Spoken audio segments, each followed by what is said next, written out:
Praise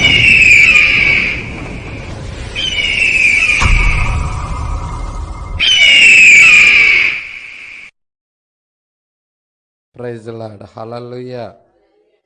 మరి దేవుని నామమునకు స్తోత్రములు. కూడి వచ్చిన మీ అందరికీ వందనములు. మరి ఈ సమయంలో పరిశుద్ధ గ్రంథము వైపుకి తిరుగుదాము. అందరూ బైబిల్ గనక ఉన్నట్లయితే పరిశుద్ధ గ్రంథంని చూడండి. పరిశుద్ధ గ్రంథంలో యోవేలు గ్రంథము, పాత నిబంధన యోవేలు గ్రంథము. అందరూ తీయాలని నేను ఇష్టపడుచున్నాను. ఈ రాత్రికాల సమయంలో ప్రతి ఒక్కరూ ఈ లేఖనాన్ని చూడాలని నేను కోరుకుంటున్నాను. యోవేలు గ్రంథము 2వ అధ్యాయము 21వ వచనము నుండి చదువుదాము. దేశమా భయపడక సంతోషించి గంతులు వేయుము. యెహోవా గొప్ప కార్యము చేసెను. పశువులారా భయపడకుడి. గడ్డి బీళ్లలో పచ్చిక మొలచును, చెట్లు ఫలించును.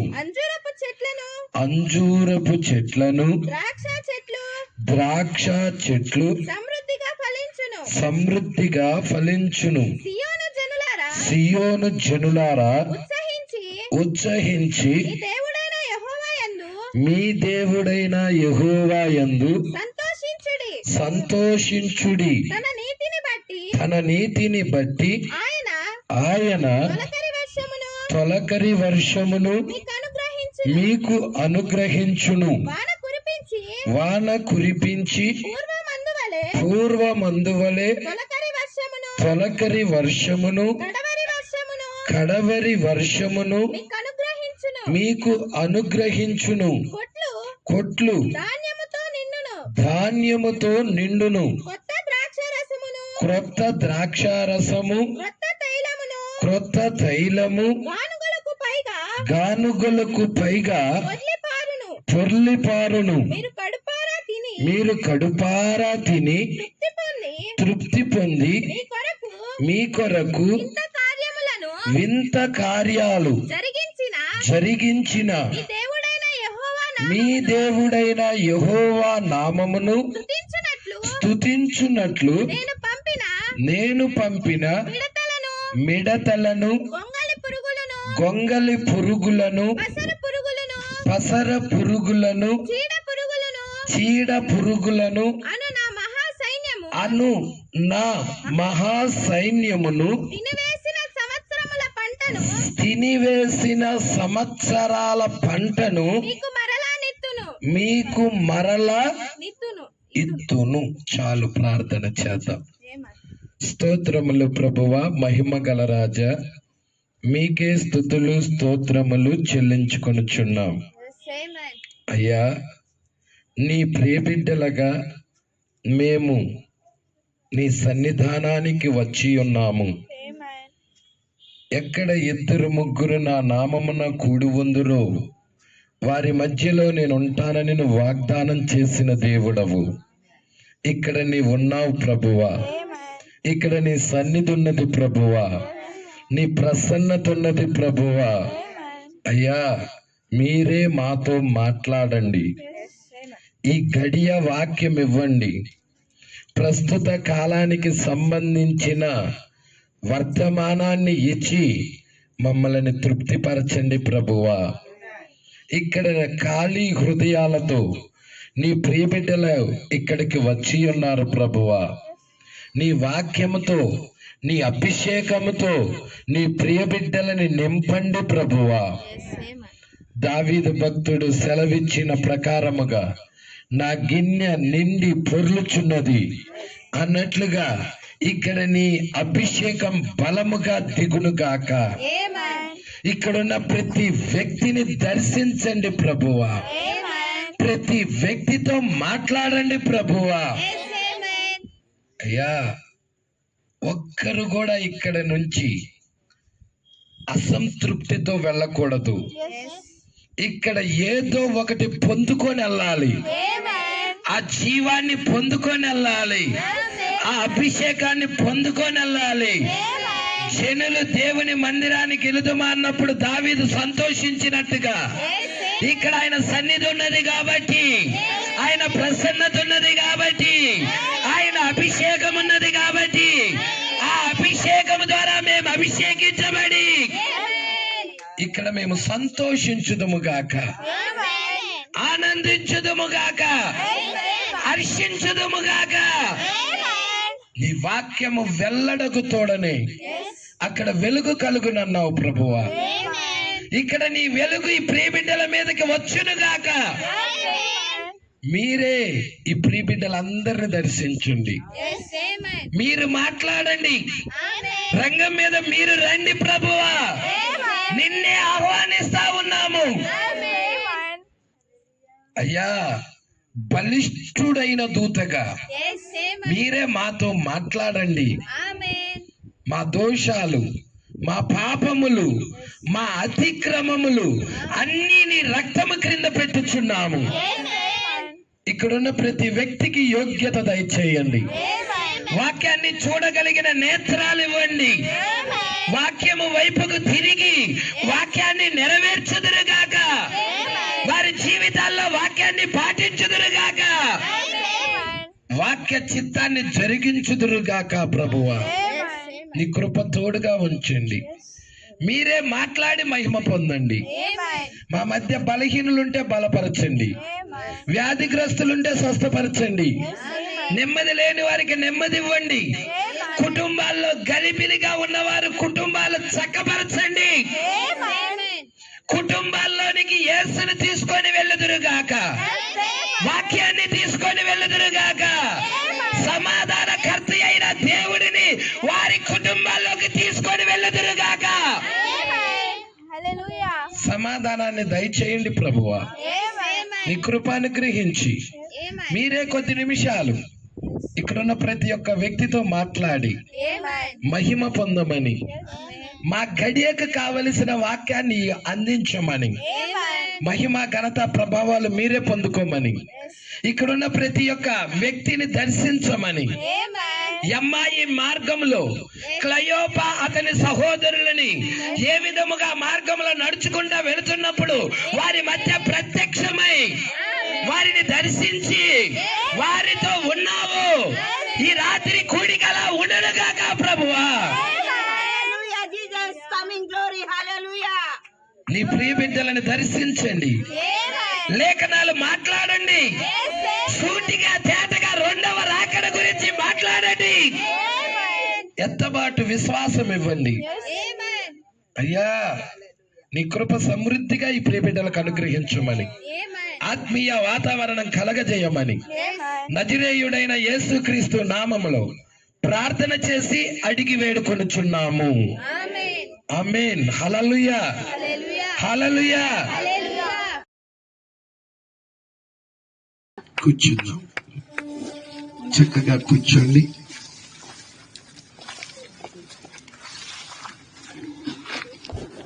మరి కింద కూర్చోలేని వారు చైర్స్ తేటానికి వెళ్ళారు, మరి చైర్ల మీద కూర్చోవటానికి.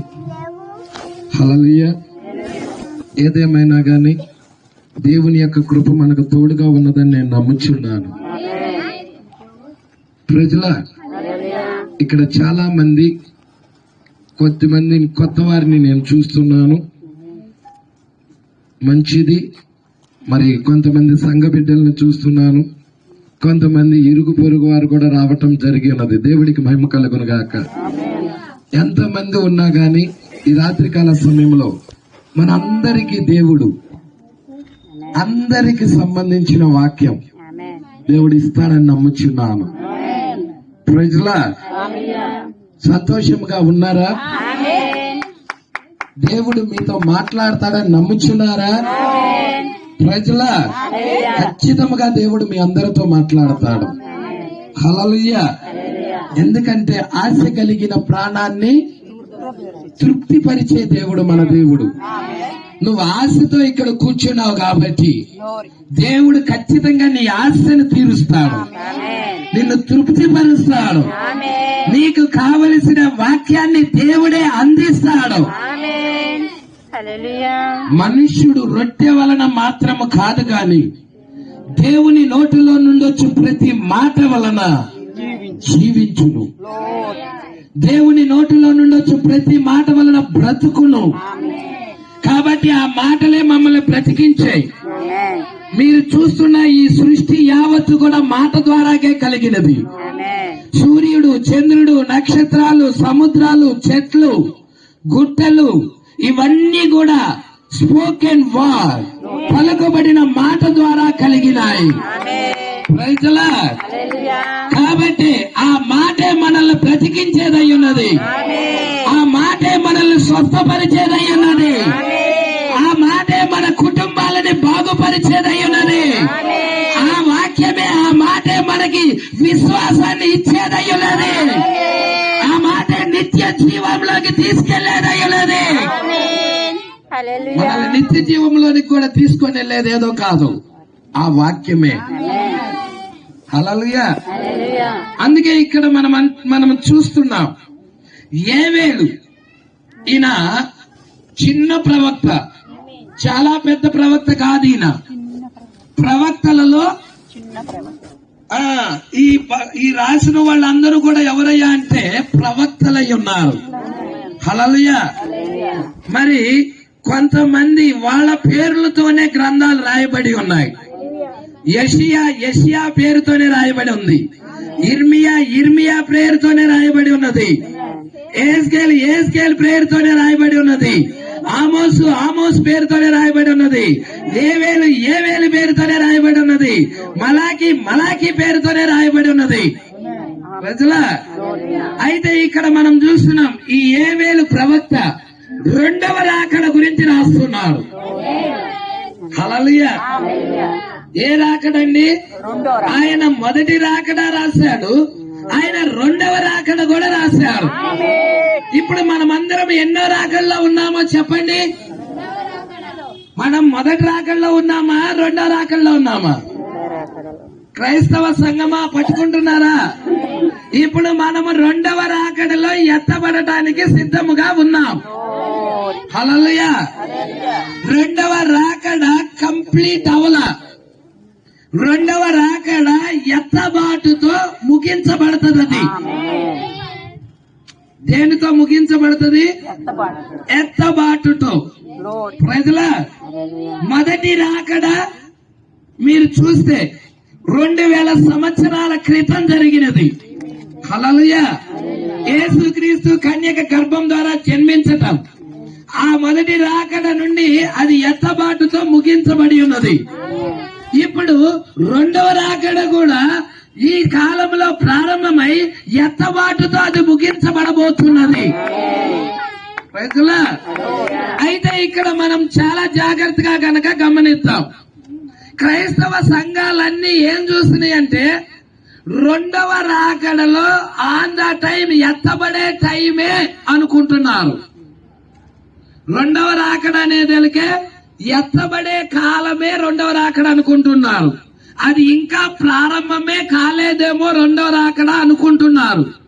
హల్లెలూయా. కానీ పరిశుద్ధ గ్రంథం ఏం చెప్తుందంటే, రెండవ రాకడ ప్రారంభించినప్పుడు, జరుగుతున్నప్పుడు, అది జరిగినప్పుడు ఏం జరుగుతుందంటే ఆర్భాట వర్తమానం వస్తుంది. ఆర్భాటముతోనూ, ప్రధాన దూత శబ్దముతోనూ, దేవుని బూరతోనూ పరలోకము నుండి ప్రభువు దిగొచ్చును. ఇది రెండవ రాకడై ఉన్నది. ప్రజలా, ఎన్నో రాకడండి అది? రెండవ రాకడ యొక్క వర్తమానము మనం చూసినట్లయితే ఆర్భాటముతో స్టార్ట్ అవుతుంది. హల్లెలూయా. ఆర్భాటము. ఇవన్నీ ఎక్కడున్నాయి? భాష గారు, పౌలు గారు రాశారు. మొదటి సంఘకాలపు వర్తమానికుడైన పౌలు గారు రాశాడు. ఏమి రాశాడు? తెస్సలోనిలకు రాసిన మొదటి పత్రిక 4వ అధ్యాయం. ప్రజల ఎన్నో వచ్చినమమ్మా? 16 నుండి చదువుదాం. ఆర్భాటముతోను ప్రధాన దూత శబ్దముతోను దేవుని బూరతోను పరలోకము నుండి ప్రభువు దిగివచ్చును. ఎవరండి దిగొచ్చేది? వినపడలా, నాకు చెప్పాలి. ఎవడో ఒక్కరు చెప్తున్నారు ఇక్కడ, ఇంతమందిలో ఒక్కరు చెప్తున్నారు. ఎవరు దిగొచ్చేది? ప్రభువు. ఎవరండి దిగొచ్చేది? ప్రభువు. ఎలా వస్తున్నాడు?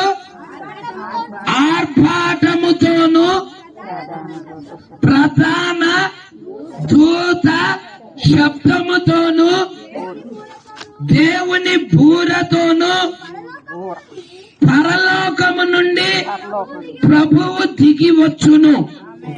ఇక్కడ ఎన్ని విషయాలు ఉన్నాయో చూడండి. 3 ఉన్నాయి. ఎన్ని ఉన్నాయి? 3. అందరూ మనసు డైవర్ట్ చేయవాకండి. వాళ్ళ పని వాళ్ళు చేస్తారు. మీరందరూ కాన్సన్ట్రేషన్ సేవకుడు వైపే తిప్పాలి. హల్లెలూయా. అందరూ కాన్సన్ట్రేషన్ సేవకుడు వైపే ఉండాలి. హల్లెలూయా. సామాన్యమైన వర్తమానం కాదు ఇది. ఇది నిజముగా నిన్ను ఎత్తబాటికి తీసుకెళ్లే వాక్యం, నిన్ను శరీర మార్పు కలగజేసే వాక్యం. ప్రజల కాబట్టి చాలా జాగ్రత్తగా గమనిద్దాం ఈ వర్తమానాన్ని. హల్లెలూయా. ఆర్భాటముతో ప్రధాన దూత శబ్దముతో దేవుని బూరతో. మొత్తం అక్కడ ఎన్ని విషయాలు ఉన్నాయో చెప్పండి. ఈ 3 ఒకేసారి జరగవు.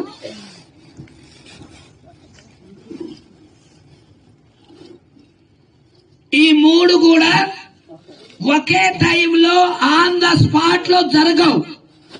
ప్రజలా మొదటిగా ఆర్భాట వర్తమానం బయలు వెళ్తుంది. హల్లెలూయా. ఆర్భాట వర్తమానము ఎప్పుడైతే బయలు వెళ్తుందో ఆ ఆర్భాట వర్తమానం ఏం చేస్తుందంటే భూమి మీద ఉన్న ఎన్నుకోబడిన వధువుని, ప్రజల ఏర్పాటు చేయబడిన వధువుని సిద్ధపరుస్తుంది. అదే మనం ఏవేల్లో చూసాం, ఏవేల గ్రంథంలో చూసాం. నేను అక్కడికి వస్తాను, ఏవేల గ్రంథం దగ్గరికి వస్తాను. ప్రజల ఏవేల గ్రంథం దగ్గరికి నేను తిన్నగా వస్తాను. 2వ రాకడ గురించి చాలా జాగ్రత్తగా పట్టుకోండి. అయితే పరిశుద్ధ గ్రంథం ఏం చెప్తుందో దాన్ని మీ మధ్యకి తీసుకొస్తున్నా ఈ రాత్రికాల సమయంలో. చాలా మంది దానికి తప్పుడు అనువాదం చెప్పేశారు. ప్రజల అందరు క్రైస్తవులకి ఎలాగున్నదయ్యా అంటే యేసుక్రీస్తు మధ్యాకాశానికి వస్తాడు, ఆ వచ్చేటప్పుడు మనం రెప్పపాటులో ఎత్తబడతాము. కాబట్టి ఈ విషయాలే చెప్పటం జరిగింది. సంఘం కూడా అలాగే ఆయన వచ్చినప్పుడు రెప్పపాటులో నేను వెళ్తాను అని చెప్పుకుంటా ఉన్నది. కానీ బైబిల్ చెప్తుంది, పరిశుద్ధ గ్రంథం చెప్తుంది, ఆయన రాకడ ప్రారంభించినప్పుడు ఆర్భాట వర్తమానం తీసుకొస్తాడని. ప్రజల 2వది ఏంటంటే ప్రధాన దూత శబ్దము యొక్క వర్తమానం తీసుకొస్తాడు. 3వది ఏంటంటే దేవుని యొక్క బూర. ప్రజల ఆర్భాట వర్తమానము ఏంటో తెలియాలి మనకి. 2వది ఏంటంటే ప్రధాన దూత శబ్దం అంటే ఏంటో కూడా తెలియాలి. 3వది ఏంటంటే దేవుని బూర అంటే ఏంటో కూడా తెలియాలి. ప్రజల అదే తెలిస్తేనే మనము సిద్ధపడే అవకాశాలు ఉంటాయి. ఇప్పుడు నువ్వు ఒక ఇంటర్వ్యూకి వెళ్తున్నావు, ఏదో ఒక ఉద్యోగానికి. అక్కడ అందరూ కూర్చుంటారు, నిన్ను ప్రశ్నేస్తారు. నువ్వు దానికి సరైన సమాధానం చెప్పకపోతే జాబ్ ఇస్తారా? నేను ఎలిజిబుల్ చేస్తారా? నువ్వు ముందుగానే దాని కొరకు ఏమవ్వాలి, ప్రిపేర్ అవుతావు. అవునా కదా? ఇప్పుడు మనం 2వ రాకడలో ఉన్నాం. 2వ రాకడలో ఎత్తబడాలంటే ముందుగానే ఇక్కడ ప్రిపేర్ అవ్వాలి, సిద్ధపడాలి. ప్రజల మన ఎంసెట్ ఎగ్జామ్స్ రాశారు పిల్లలు. నీట్ ఎగ్జామ్స్ రాశారు పిల్లలు, దానికి సంబంధించి కోచింగ్ తీసుకున్నారు. దానికి సంబంధించి మాస్టర్లు ఏం చేశారంటే గత కొద్ది సంవత్సరాల నుంచి ఏ ప్రశ్నలు వస్తున్నాయో వాటిని తీసుకొచ్చి పిల్లల ముందుకు తీసుకొచ్చి ఇవ్వటం జరిగినది. వాళ్ళు అవి తర్ఫీదులు పొంది ఇక అటెంప్ట్ అయ్యి ఆ యొక్క ఎగ్జామ్ కి వెళ్ళి అటెండ్ అవుతా ఉన్నారు. హల్లెలూయా. మరి ఈ సంవత్సరము మా పాప అయితే అసలు ఎంసెట్ అసలు ప్రిపేర్ అవ్వాల. హల్లెలూయా. కోచింగ్ కూడా లేదు, అయినా గాని మంచి మార్కులతో పాస్ అయినది. హల్లెలూయా. 52 మార్కులు వచ్చాయి. దేవుడికి మహిమ కలుగును గాక. సరే, మంచి మార్కులు వచ్చాయి దేవుడి కృపను బట్టి.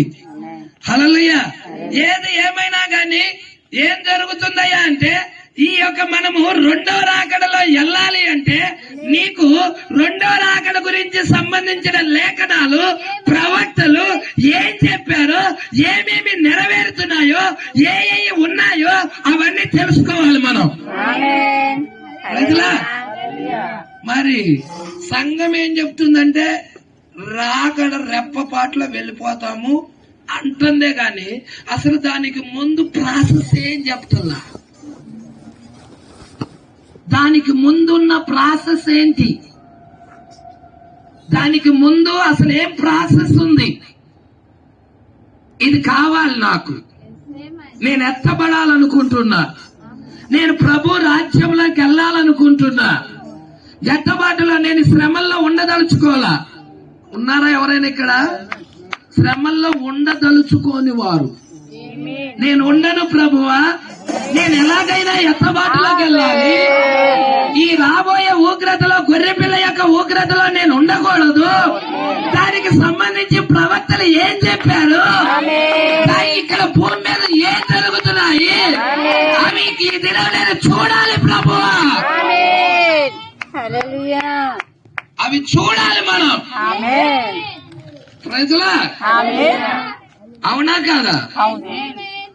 ఇక్కడ మనం చూస్తున్నాం ఆర్భాట వర్తమానం అంటే ఏంటయ్యా అంటే, హల్లెలూయా, ఆర్భాట వర్తమానము మనము చూస్తే దెస్సలోనికీయులకు రాసిన పత్రికలో చూసాం కదా, 4వ అధ్యాయము 16వ వచనములో 1వ దెస్సలోనికీయులకు రాసిన పత్రికలో అపోస్తలుడైన పౌలు రెండో రాకడ గురించి చెప్తున్నాడు. హల్లెలూయా. పౌలు గారు వచ్చేటప్పటికి మొదటి రాకడ అయిపోయినది, రెండో రాకడ గురించి చెప్తున్నాడు ఆయన.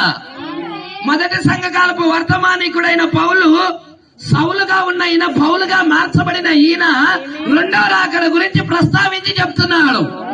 రెండో రాకడలో ఒక గుంపు ఉంటది, రెండవ రాకడలో ఒక చిన్న మంది ఉంటది, రెండవ రాకడలో ఎత్తబడే ఒక గుంపు ఉంటది. కాబట్టి వారి కొరకు కొన్ని లేఖనాలు ఉండాలి, ఆ లేఖనాలు వాళ్ళు పాటించాలని వారి కొరకు చెప్తున్నాడు. ఇవి ప్రజల వారి కొరకు చెప్తున్నాడు. ఏంటి అది అని కనుక మనం చూసినట్లయితే ఆర్భాటముతో, ఏంటండి ఆర్భాట వర్తమానం. దేవుడికి మహిమ కలుగును గాక. ఆర్భాట వర్తమానం ఏంటి భాష గారు? ఆర్భాట వర్తమానం, ఆర్భాట వర్తమానం ఏదో కాదు, 7 ముద్రల యొక్క ప్రత్యక్షతే ఆర్భాట వర్తమానం. ఇది ఫస్ట్ టైం వింటున్న వాళ్ళు కొంతమంది ఇక్కడ ఉండొచ్చు. ఫస్ట్ టైం వింటున్న వాళ్ళు ఇక్కడ ఉండొచ్చు కొంతమంది. ఎందుకంటే 7 ముద్రలేంటి మీరు చూడండి. రెండో రాకడ గురించి ప్రకటన గ్రంథములో 7 ముద్రలున్నాయి, 7 బూరలున్నాయి, 7 సంఘకాలాలున్నాయి, 7 పాత్రలున్నాయి, 7 తెగుళ్ళున్నాయి, 7 నక్షత్రాలున్నాయి, 7 ఆత్మలున్నాయి, 7 అనే అక్షరం మీద చాలా ఉన్నాయి ప్రజలా. అయితే ఇక్కడ 7 ముద్రల యొక్క ప్రత్యక్షత ఆర్భాట వర్తమానం. హల్లెలూయా. దీని గురించి నీకు ప్రకటన 5లో ఉంటది. ప్రకటన గ్రంథం 5వ అధ్యాయంలో 7 ముద్రలతో ముద్రించబడిన ఒక గ్రంథం ఉంది. మనందరికీ బైబిలే తెలుసు. హల్లెలూయా. ఈ పరిశుద్ధ గ్రంథం మొత్తము కూడా ఆ యొక్క 7 ముద్రలలో నుండే రాయబడి ఉన్నది. మీకు ఒకటి చెప్తాను, చాలా జాగ్రత్తగా పట్టుకోండి. కొత్త నిబంధన ఫస్టా, పాత నిబంధన ఫస్టా? పాత నిబంధన ఫస్టా, కొత్త నిబంధన ఫస్టా? చెప్పండి. పాత నిబంధన ఫస్టా, కొత్త నిబంధన ఫస్టా? మన గ్రంథము, పరిశుద్ధ గ్రంథములో మొట్టమొదట ఏది రాయబడిందంటే పాత నిబంధన రాయబడింది. తర్వాత కొత్త నిబంధన వస్తుంది. మీరు గనక చూస్తే కొత్త నిబంధన నిజ స్వరూపం, పాత నిబంధన ఛాయా స్వరూపం. నిజము లేకుండా ఛాయ రాదు. ఇక్కడ నేనున్నాను, ఆ లైటింగ్ యొక్క వెలుగు, ఆ కాంతి నా మీద పడటం ద్వారాగా నా యొక్క పక్కన నీడ పడుతుంది. నీడ ఫస్టా, నేను ఫస్టా అంటే ఏం చెప్తాను? నేను లేకుండా నీడ రాదు. నీడ రావాలి అంటే నేను ఉండాలి. అవునా కదా? కొత్త నిబంధన ఉంటేనే దేవుడి ఆలోచనలో, దేవుడి యొక్క మనసులో కొత్త నిబంధన ఉన్నది. అది నిజ రూపమై ఉన్నది. పాత నిబంధన ఛాయ అయి ఉన్నది. ప్రజలా దేవుడికి మహిమ కలుగును గాక. ఇక్కడ మనం చూస్తున్నాం ప్రకటన గ్రంథం 5వ అధ్యాయం. కనుక తిరుగుదాం.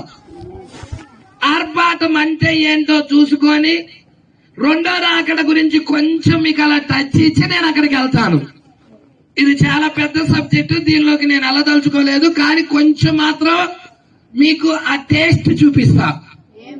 ప్రజలా మీరు వర్తమానాన్ని ప్రేమించే వాళ్ళైతే, వాక్యాన్ని ప్రేమించే వాళ్ళైతే, వాక్యం అంటే మీకు ఆసక్తి ఉన్నదంటే ఆ టేస్ట్ మీరు ఈ రాత్రికాల సమయంలో చూస్తారు. హల్లెలూయా. ప్రకటన గ్రంథం 5వ అధ్యాయం 1వ వచనం. మరియు లోపట వెలుపట వ్రాత కలిగి 7 ముద్రలు. అమ్మా సరిగా చదువు. 7 ముద్రలు గట్టిగా వేసి ఉన్న ఒక గ్రంథము సింహాసనమునందు ఆసీనుడై ఉండువాని కుడి చేత చూచి తిని. హల్లెలూయా. సింహాసనమునందు ఆసీనుడై ఉండువాని కుడి చేతిలో ఒక గ్రంథం చూశాడు. ఏంటి ఆ గ్రంథం?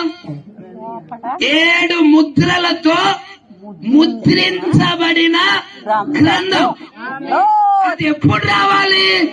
2వ రాకడ సమయంలో రావాలి ఆ గ్రంథం. ఎంత వాటికి ముందు రావాలి ఆ గ్రంథం. ఎప్పుడు రావాలంటే ఆర్భాట వర్తమానం. మొదటిగా బయలు వెళ్లే వర్తమానం ఏంటి? ఆర్భాటం. ఆర్భాట వర్తమానం అంటే 7 ముద్రల యొక్క ప్రత్యక్షతే ఆర్భాట వర్తమానం. అంటే 7 ముద్రలు విప్పబడాలి. ప్రజలా ఇదే ఆర్భాట వర్తమానం. ప్రజలా దేవుడికి మహిమ కలుగును గాక. 7 ముద్రలు విప్పబడకుండా నీకు ఆర్భాట వర్తమానం రాదు. హల్లెలూయా. మొదటి రాకడలో యేసు మత్తయి సువార్త 24వ అధ్యాయంలో ముద్రలిప్పాడా? మత్తయి 24వ అధ్యాయంలో యేసుక్రీస్తు ముద్రలు ఇప్పాడు. అక్కడ ఆర్భాట వర్తమానం మొదటి రాకడలో. రెండోదండి ప్రధాన దూత శబ్దము. అంటే ప్రధాన దూత శబ్దం అంటే ఏంటి? క్రీస్తునందు నిద్రించిన పరిశుద్ధులను లేపటము. లాజరు దగ్గరికి వెళ్ళి లాజరు బయటికి రాని పిలిచాడు. అదే ప్రధాన దూత శబ్దమై ఉన్నది. పాత నిబంధన భక్తులందరూ లేచారు. ప్రధాన దూత శబ్దమై ఉన్నది. మత్తయి 24లో నీకు ఆర్భాట వర్తమానం జరిగినది. ప్రజలా 27వ అధ్యాయంలో ప్రధాన దూత శబ్దము వర్తమానం జరిగినది. ప్రజలా నువ్వు చూసినట్టయితే ఆ తర్వాత అపోస్తుల కార్యము 1వ అధ్యాయం దగ్గరికి వెళ్ళేదలికి దేవుని బోర జరుగుతున్నది. ప్రజలా ఏంటి దేవుని బోర? వాళ్ళు ఎత్తబడటమై ఉన్నది. యేసుక్రీస్తు పాత నిబంధన భక్తులందరూ కలిసి మేఘముగా వాళ్ళు వెళ్ళిపోవటమై ఉన్నది. అదే మొదటి రాకడలో జరిగిన స్టోరీ. అవునా? నేను చెప్పినది బైబిల్లో ఉందో లేదో చెక్ చేసుకో. ప్రజలా ఇప్పుడు మనం 2వ రాకడల దగ్గరికి వస్తున్నాం. 2వ రాకడలో కూడా ఆర్భాటము జరగాలి. 2వ రాకడలో కూడా ప్రధాన దూత శబ్దము జరగాలి. 2వ రాకడలో కూడా దేవుని బోర జరగాలి. మరి ఆర్భాటం జరిగినదా? ప్రభు దిగొచ్చాడా? పరలోకము నుండి ప్రభు దిగొచ్చాడా? ఆర్భాటం జరిగినదా? ఎత్తబాటుకి వెళ్తాం అంటున్నాం. అసలు ఆర్భాట వర్తమానం ఏందో కూడా తెలియదు. ప్రజలా ఆర్భాటం జరిగిందో లేదో కూడా చాలా మంది ప్రజలకి తెలియదు. కానీ ఒక గుంపు ఉన్నది, లోకము నుండి పిలవబడినది, బయటికి పిలవబడినది, దేవుడి కొరకు నియమించబడినది, ఎత్తబాటు కొరకు ముందుగానే సిద్ధపరచబడినది. ఆమె తెలుసుకుంటది విషయాలు. ఆమె కొరకు దేవుడు దీన్ని రాసేశాడు ముందుగానే. ప్రజలా అది ప్రకటన 5 మీరు ఇంటికెళ్ళి చదువుకోండి. 7 ముద్రలతో ముద్రించబడిన గ్రంథం. ప్రజలా 7 ముద్రలతో ముద్రించబడిన గ్రంథం. ఆ గ్రంథము ఇప్పటానికి యోగ్యుడు ఎవ్వడు కనబడలా. బలిష్ఠుడైన దూత ఒక దూత చెప్తా ఉన్నాడు, ఈ గ్రంథం విప్పడానికి యోగ్యుడు ఎవడని. ఒక ప్రకటన, ఒక అనౌన్స్మెంట్ వినబడినది. ఇక యోహాను పరలోకం మొత్తం చూస్తున్నాడు. ప్రజలా పరలోకం అంతా చూస్తున్నాడు. ఎక్కడ కూడా పరలోకంలో ఆ గ్రంథాన్ని విప్పటానికి గాని, కనీసం ఆ గ్రంథంలో ఏమున్నదో చూడటానికి గాని పరలోకంలో యోగ్యుడు కనపడలా. భూమి మీద ఎతుకుతున్నాడు, భూమి మీద కూడా యోగ్యుడు ఎవ్వడు లేడు. భూమి కింద ఉన్న ఇంకొక లోకం, ఆ లోకం పేరేంటయ్యా అంటే పాతాళ లోకం. 3 లోకాలున్నాయి, పరలోకం, భూలోకం, పాతాళ లోకం. ఈ 3 లోకాల్లో చూశాడు. పరలోకంలో చూశాడు, ఎవరు లేరు. భూలోకంలో చూశాడు, యోగ్యుడు ఎవ్వడూ లేడు ఆ గ్రంథాన్ని ఇప్పటానికి. భూమి కింద ఉన్న లోకంలో చూశాడు, అక్కడ కూడా లేడు. బిగ్గరగా ఏడుస్తున్నాడు. ఇక 24 పెద్దలు ఉన్నారు. ఆ 24 పెద్దల్లో ఒక పెద్ద వచ్చాడు, ఏడవకన్నాడు. ఎందుకంటే ఆ పెద్దకి తెలుసు ఆ గ్రంథాన్ని ఇప్పి ఆయన ఎవరో తెలుసు ఆ పెద్దకి. హల్లెలూయా. ఆ పెద్ద వచ్చి ఏడవగలేదనికి అప్పుడు ఏడుపు ఆపాడు యోహాను. ఇదిగో యోధా గోత్రపు సింహం వచ్చి ఈ 7 ముద్రల గ్రంథాన్ని ఇప్పుతుంది. ఇప్పిందా? ఇప్పాలా? క్రైస్తవ ప్రపంచానికి అసలు ఈ ముద్రల గురించి గోలే లేదు. అసలు ఈ ముద్రల గురించిన విషయమే లేదు. యేసు రక్షిస్తాడు, యేసు స్వస్థపరుస్తాడు, యేసు దేవుడు ఎత్తబాటుకి తీసుకెళ్తాడు. ఇదే మరియా, దేవుడు నిన్ను దీవించునుగాక. అబ్రామా, దేవుడు నిన్ను దీవించునుగాక. ఇదే. హల్లెలూయా. మరి దానికి ముందు దీవెన రావాలి అంటే వాక్యం తెరవబడాలి కదా. వాక్యం లేకుండా దీవెన ఎలా వచ్చింది? వాక్యం తెరవబడాలి, వాక్యం రావాలి. నీ పాపం పోవాలంటే వాక్యం తెరవబడాలి. బైబిల్ ఇలా చెప్తుంది, నీ పాపం పోయే మార్గం ఏంటి? ఈ రాత్రికాల సమయంలో పాపం పోయే మార్గం ఎవరికి తెలుసు? ఏముంది బాప్తిజం తీసుకున్నాను, పాపం పోయింది. 20 లక్షల మంది ఇజ్రాయేల్ ప్రజలు ఐగుప్తు నుండి బయటకు వచ్చిన వాళ్ళు ఎర్ర సముద్రంలో బాప్తిజం తీసుకున్నారు. తీసుకోలేదా? 20 లక్షల మంది తీసుకున్నారు. అరణ్యంలో శవములై రాలిపోయారని యేసయ్య చెప్తున్నారు. మార్గం ఎక్కడుందో తెలుసా? నీ పాపం పోవటానికి మార్గం ఎక్కడుందో తెలుసా? ప్రజలా యోహానే రాస్తున్నాడు. ప్రకటన గ్రంథం రాసిన యోహానే.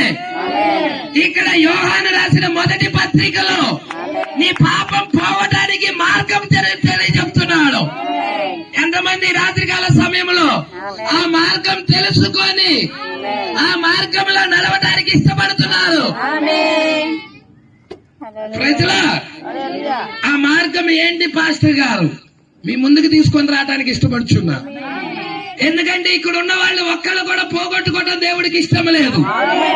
వారికి లేఖన ప్రత్యక్షతలు తెలియాలి, లేఖన బయలుపాటు తెలియాలి. ఆ లేఖనంలో తెలిస్తే వాళ్ళు నడుస్తారు. తెలియకుండా వాళ్ళు ఎలా నడుస్తారు? ప్రజలా అందుకే వాక్యాన్ని బోధించేవాడు ఉండాలి, వర్తమానాన్ని బోధించే కాపరు ఉండాలి. ప్రజలా మీకు పాపము పోయే మార్గము గురించి యోహాను రాసిన మొదటి పత్రికలో చెప్తున్నాడు. మీరందరూ కావాలంటే టిక్ చేసుకొని అండర్ చేసుకోండి. 1వ అధ్యాయం 6వ వచనము నుండి చదువుదాం. అందరూ తీయండి. యోహాను రాసిన మొదటి పత్రిక 1వ అధ్యాయము 6వ వచనం. ఆయనతో కూడా సహవాసము గలవారమని చెప్పుకొని చీకటిలో నడిచిన ఎడల మనము అబద్ధము ఆడుచు సత్యమును జరిగింపకుండా ఉందుము. అయితే ఆయన వెలుగులో ఉన్న ప్రకారం మనమును యేసుక్రీస్తు వెలుగేనా? యేసుక్రీస్తు దగ్గర చీకటి ఎంత మాత్రము లేదు. ఆయన వెలుగై ఉన్నాడు. నేను లోకానికి వెలుగై ఉన్నానని చెప్పాడు. ఇప్పుడు ఆయన వెలుగులో ఉన్న ప్రకారం ఓ సంగమా, దేవుని జనాంగమా, దేవుని ప్రజలారా, దేవుని బిడ్డలారా, మనమును అంటే ఆయన సంఘముతో మాట్లాడుతున్నాడు. హల్లెలూయా. మనమును వెలుగులో నడిచిన ఎడల మనము అన్యోన్య సహవాసము, వాక్యముతో నీకు సహవాసం, యేసుతో సహవాసం, అన్యోన్య సహవాసము గలవారమై ఉందుము. అప్పుడు ఆయన కుమారుడైన యేసు రక్తం ప్రతి పాపము నుండి మనల్ని పవిత్రులుగా చేస్తుంది. చప్పట్లు పడి దేవుని మహిమపరచండి. వినబడుతున్నా నాకు? ఇంకా పెద్దగా కొడదాం. ఎరుకోగోడలు ఎలా కూల్చబడ్డాయో తెలుసా మీకు? జయధ్వనులు చేశారు, కేకలు పెట్టారు, సంతోషంతో ఆనందంతో కేకలు పెట్టారు. బలిష్టమైన గోడలే కూలిపోయాయి. అపవాది కట్టిన గోడలని కూల్చే ఏకైక మార్గం వాక్యానికి సంతోషించు, వాక్యానికి ఆనందించు, వాక్యానికి చప్పట్లు పడి దేవుని బయటపరచు. వాడు నిలబడలేడు, వాడు అక్కడ ఉండలేడు. అపవాది అంత మాత్రం అక్కడ నిలబడలేడు. Praise lord. ఇక్కడే ఉన్నారా సంగమా? ఇక్కడ యేసు ఏం మాట్లాడుతున్నాడో చూడండి. ఏమంటున్నాడు? నేను వెలుగులో ఉన్నాను. హల్లెలూయా. నేను వెలుగై ఉన్న ప్రకారం మనమును అంటే సంఘము కూడా వెలుగులో నడిస్తే, అంటే వాక్యముతో నడిస్తే, ఆయనతో అన్యోన్య సహవాసం ఉంటే, వాక్యముతో ప్రతి నిత్యము నీకు అన్యోన్య బంధువులతో కాదు, చుట్టాలతో కాదు, లోకస్తులతో కాదు, తాగుబోతులతో కాదు, వ్యభిచారులతో కాదు, యేసుతో అన్యోన్య సహవాసం.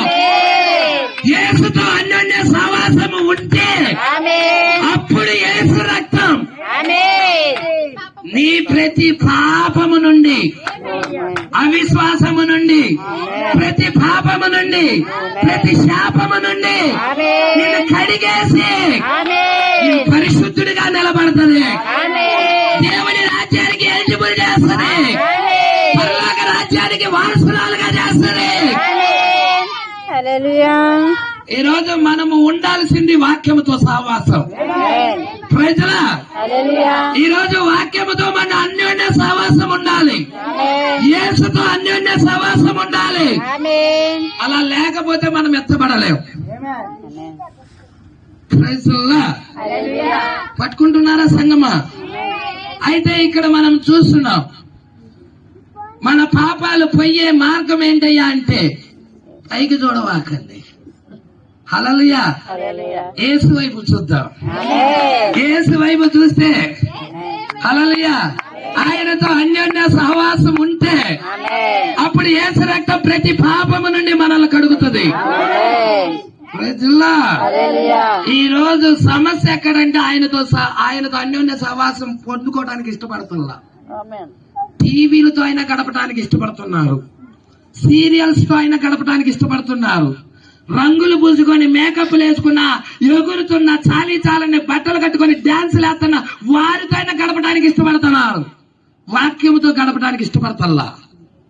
ప్రజలా, మరి నువ్వు వాక్యంతో గడిపినట్టయితే, యేసు వైపు తిరిగినట్టయితే, అన్యోన్య సహవాసం కలిగి ఉన్నట్టయితే అప్పుడు యేసు రక్తం నిన్ను కడుగుతుందని లేఖనాలు సెలవిస్తా ఉన్నాయి. ప్రజలా, ఇక్కడ మనం చూసిన మార్పాట వర్తమానం ఏంటయ్యా అంటే 7 ముద్రల ప్రత్యక్షత. పరలోకమంతా చూశాడు, ఆ గ్రంథాన్ని ఇప్పటానికి యోగ్యుడు ఎవడూ లేడు. భూలోకం చూశాడు, ఎవరు కనబడలా. భూమి కింద చూశాడు, ఎవరు కనబడలా. యోహాను ఏడుస్తున్నాడు. పెద్దల్లో ఒక పెద్ద వచ్చాడు, ఏడవాక యోహాను అన్నాడు. యోధా గోత్రపు సింహం వచ్చి ఆ గ్రంథాన్ని నిప్పుతుందన్నాడు. హల్లెలూయా. సింహం ఎటు నుండి వస్తుందా అని చూస్తున్నాడు. సింహం రాలేదు. ఏమొచ్చిందంటే గొర్రె పిల్ల వచ్చింది. వధించబడిన గొర్రె పిల్ల, 7 కన్నులు కలిగిన గొర్రె పిల్ల, 7 కొమ్ములు కలిగిన గొర్రె పిల్ల, వధించబడిన గొర్రె పిల్ల. ఎక్కడి నుండి వచ్చిందంటే సింహాసనంలో నుండే వచ్చినది. సింహాసనం మీద ఆసీనుడై వాడి చేతిలో గ్రంథాన్ని తీసుకున్నది. దేవుడికి మహిమ కలుగునుగాక. సంగమా ఈ విషయాలు పట్టుకుంటున్నావా? ఎప్పుడైతే తీసుకొని హల్లెలూయా ఆ గ్రంథాన్ని విప్పాడు, ఆ గొర్రె పిల్ల ఆ గ్రంథాన్ని ఇప్పినదో హల్లెలూయా ఆర్పాట వర్తమానం బయట వెళ్ళినది. ఆ గ్రంథాన్ని తీసుకొని ప్రకటన గ్రంథం 10వ అధ్యాయంలో బలిష్ఠుడైన దూతగా, క్రీస్తుగా, యేసు క్రీస్తే పరలోకము నుండి భూమి మీదకి దిగొచ్చి ముద్రలిప్పాడు. ఇప్పబడిన పుస్తకాన్ని తీసుకొని వచ్చాడు. పాస్ గారు అక్కడ ఏసని లేదుగా, ఏసని లేదుగా. చూడండి, చదువుదాం. ప్రకటన 10:1. బలిష్ఠుడైన వేరొక దూత పరలోకము నుండి. మరి మనము దశలోనిలకు రాసిన పత్రికలో ఏం చూసాం? ఆర్భాటం. ఏంటి ఆర్భాట వర్తమానం? 7 ముద్రల ప్రత్యక్షత. హల్లెలూయా. మరి 7 ముద్రలు ఇప్పబడ్డాయా? ఆర్భాటము జరిగినదా? మరి ప్రభువారు పరలోకము నుండి భూమి మీదకి దిగొచ్చాడా? విప్పబడిన పుస్తకాన్ని తీసుకొని వచ్చాడా? చాలా మంది కొత్త వారు ఉన్నారు. వారి కోసం నేను కొన్ని వచనాల వైపు తిరగటానికి ఇష్టపడుతున్నా. ప్రజల ఉన్నారా? సంతోషమేనా? వాక్యం అంటే ఇష్టమేనా?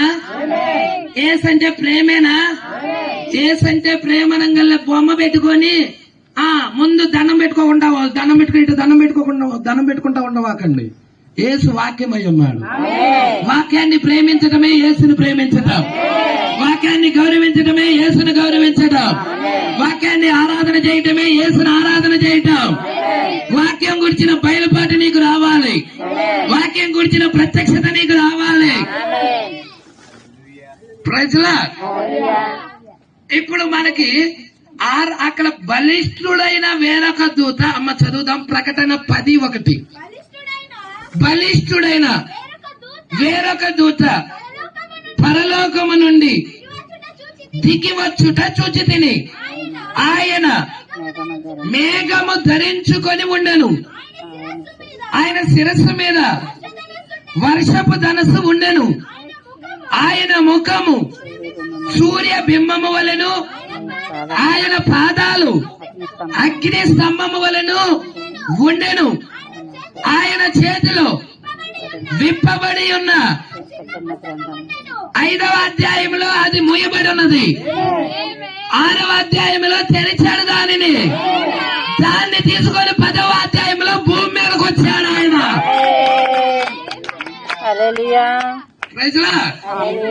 ఎవరొచ్చింది? ప్రభువు. ఆయన ముఖము సూర్యుని వలె ఉన్నది, ఆయన పాదాలు అగ్ని స్తంభాలుగా ఉన్నాయి, ఆయన శిరస్సు మీద వర్షపు ధనుస్సు ఉన్నది, ఆయన మేఘము ధరించుకొని వచ్చాడు. ఒక మాట చెప్పమంటావా? మొదటి రాకడలో యేసుక్రీస్తు గొర్రెపిల్ల. నమ్ముతున్నారా? ఎస్, అవునా? అవునా?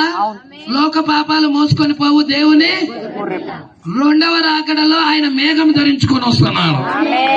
ఎందుకంటే 2వ రాకడలో ఆయన సింహముగా వస్తాడు. సింహము.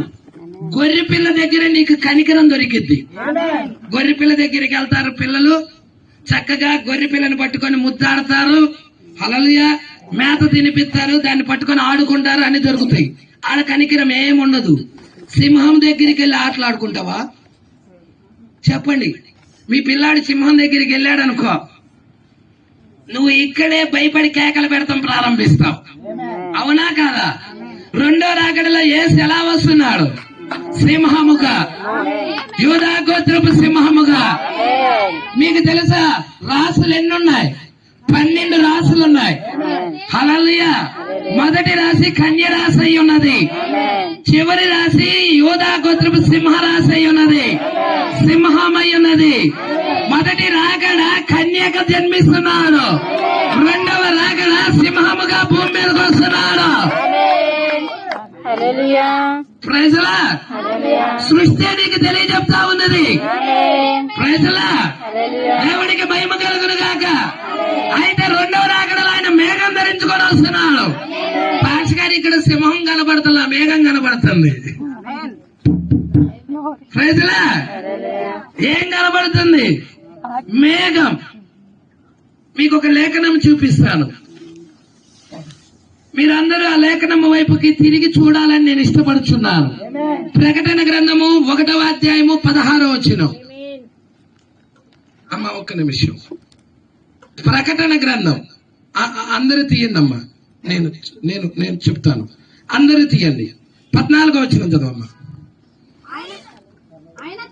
ఆయన తలయు తల వెంట్రుకలు తెల్లని ఉన్నిని పోలిన వై హిమమంత ధవళముగా ఉండెను, ఆయన నేత్రాలు అగ్ని జ్వాలల వలె ఉండెను, ఆయన పాదాలు కొలిమిలో పుటమ వేయబడి మెరియుచున్న అపరంజితో సమానమై ఉండెను, ఆయన కంఠస్వరము విస్తార జల ప్రవాహ ధ్వని వలె ఉండెను, ఆయన తన కుడి చేత 7 నక్షత్రాలు పట్టుకొని ఉండెను, ఆయన నోటి నుండి 2 అంచులు గల వాడి అయిన ఖడ్గం ఒకటి బయలు వెలుచున్నది, ఆయన ముఖము మహా తేజస్సుతో ప్రకాశించుచున్న సూర్యుని వలె ఉండెను. నేను ఆయన చూడగానే చచ్చిన వానిగా ఆయన పాదాల యొద్ద పడి తిని. హల్లెలూయా. ఇదేంటి? రెండవ రాకడ. రెండవ రాకడలో యోహాను యేసు యొక్క 7 మహిమను చూస్తున్నాడు. ఆయన పాదాలు ఎలా ఉన్నాయి? అపరంజి పాదాలు. ఆయన నేత్రాలు ఎలా ఉన్నాయి? అగ్ని జ్వాలల వంటి నేత్రాలు. ఆయన కంఠస్వరము విస్తార జల ప్రవాహ ధ్వని వలె ఉన్నది. ఆయన తల వెంట్రుకలు ఎలా ఉన్నాయి? తెల్లని ఉన్నిని పోలినవై హిమమంత ధవలముగా ఉన్నాయి. ప్రజల్లా అవునా? ఎవరి ఆయన? ఇవన్నీ యేసుక్రీస్తే. యేసుక్రీస్తు గురించే, రెండవ రాకడ గురించే. ఫుల్ఫిల్డ్ అయినయా? జరిగినయా? వచ్చాడా? ప్రభు వచ్చాడా? సరే, ఇంకొంచెం ముందుకు తీసుకెళ్తున్నా. హల్లెలూయా. ఆర్భాట వర్తమానం జరిగినదా? 7 ముద్రల ప్రత్యక్షత విప్పబడి ఉన్నదా? ఇంకొంచెం ముందుకు తీసుకెళ్తున్నా. అపోస్తలుల కార్యం 1వ అధ్యాయం. అపోస్తలుల కార్య గ్రంథం 1వ అధ్యాయం.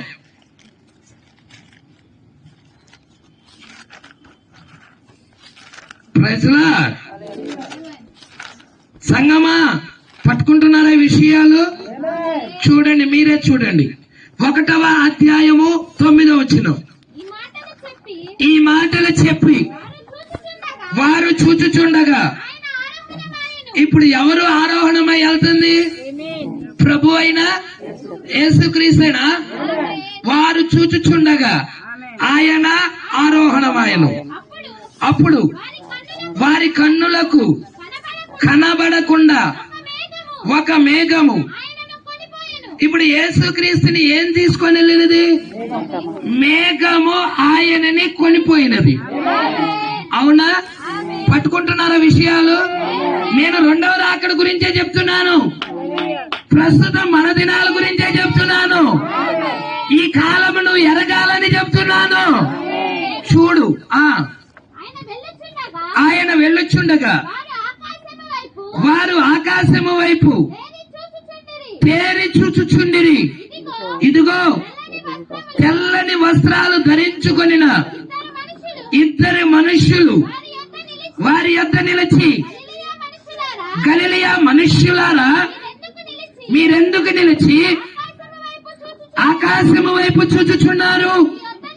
మీ యొద్ద నుండి పరలోకమునకు చేర్చుకొనబడిన ఈ యేసే ఏ రీతిగా పరలోకమునకు వెళ్ళుట మీరు చూచితిరో, ఆ రీతిగానే ఆయన తిరిగి వచ్చునని. ఏ రీతిగా వెళ్ళాడో అదే రీతిగా వస్తాడు. వెళ్ళింది ఏ రీతో చెప్పండి? మేఘము ధరించుకొని వెళ్ళాడు. వచ్చేది ఏ రీతి? మరలా మేఘము ధరించుకొని రావటం.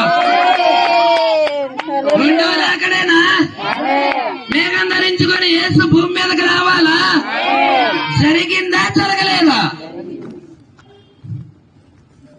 ఏ వర్తమానం తెచ్చాడు ఆయన? ఆర్భాట వర్తమానం. 7 ముద్రల ప్రత్యక్షత. మరి 7 ముద్రల ప్రత్యక్షత ద్వారాగా నిన్ను నువ్వు సిద్ధపరచుకుంటున్నావా? గొర్రెపిల్ల భార్య తను తాను సిద్ధపరచుకుంటుంది. ఈ కాలంలో మనం చూస్తున్నాం, తొలకరి వర్షం కడవరి వర్షం కురిసినది. ఈ కాలంలో తొలకరి వర్షం వచ్చినది. ఇదే కాలంలో కడవరి వర్షం కూడా వచ్చినది. 2 వర్షాలు వచ్చిన కాలం ఇది. ప్రజల కడవరి వర్షమే 7 ముద్రల ప్రత్యక్షత. కడవరి వర్షం ఏంటి? రెండవ రాకడలో యేసుక్రీస్తు తీసుకొస్తున్న వర్తమానం, ఆర్భాట వర్తమానం. అది కడవరి వర్షమై ఉన్నది. మరి తొలకర వర్షం ఏంటి పాస్టర్ గారు? వెళ్దాం అక్కడికి. హల్లెలూయా. ఆ సబ్జెక్ట్ దగ్గరికి నేను వెళ్ళడానికి ఇష్టపడుతున్నాను. కానీ ఇక్కడ ఇది కంప్లీట్ చేసుకొని తిరుగుదాం అటు. హల్లెలూయా. ఇంకొక లేఖనం నీకు రెండో రాకడ గురించి ప్రభు వారు చెప్పిన లేఖనం ఇంకొకటి. హల్లెలూయా. అందరూ తిరిగి చూడాలని ఇష్టపడుతున్నా. ఏంటంటే లూకాసు వార్త 21వ అధ్యాయము 27వ వచనం. అప్పుడు మనుష్య కుమారుడు అందరూ తీయండి.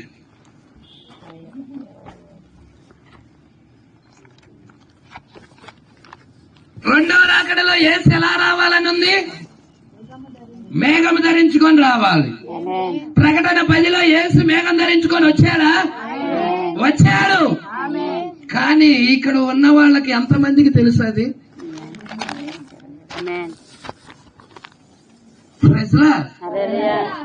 మొదటి రాకడలో కన్యక గర్భం ధరించుకొని పుట్టినప్పుడు అక్కడ ఉన్న క్రైస్తవ లోకానికి తెలిసిందా?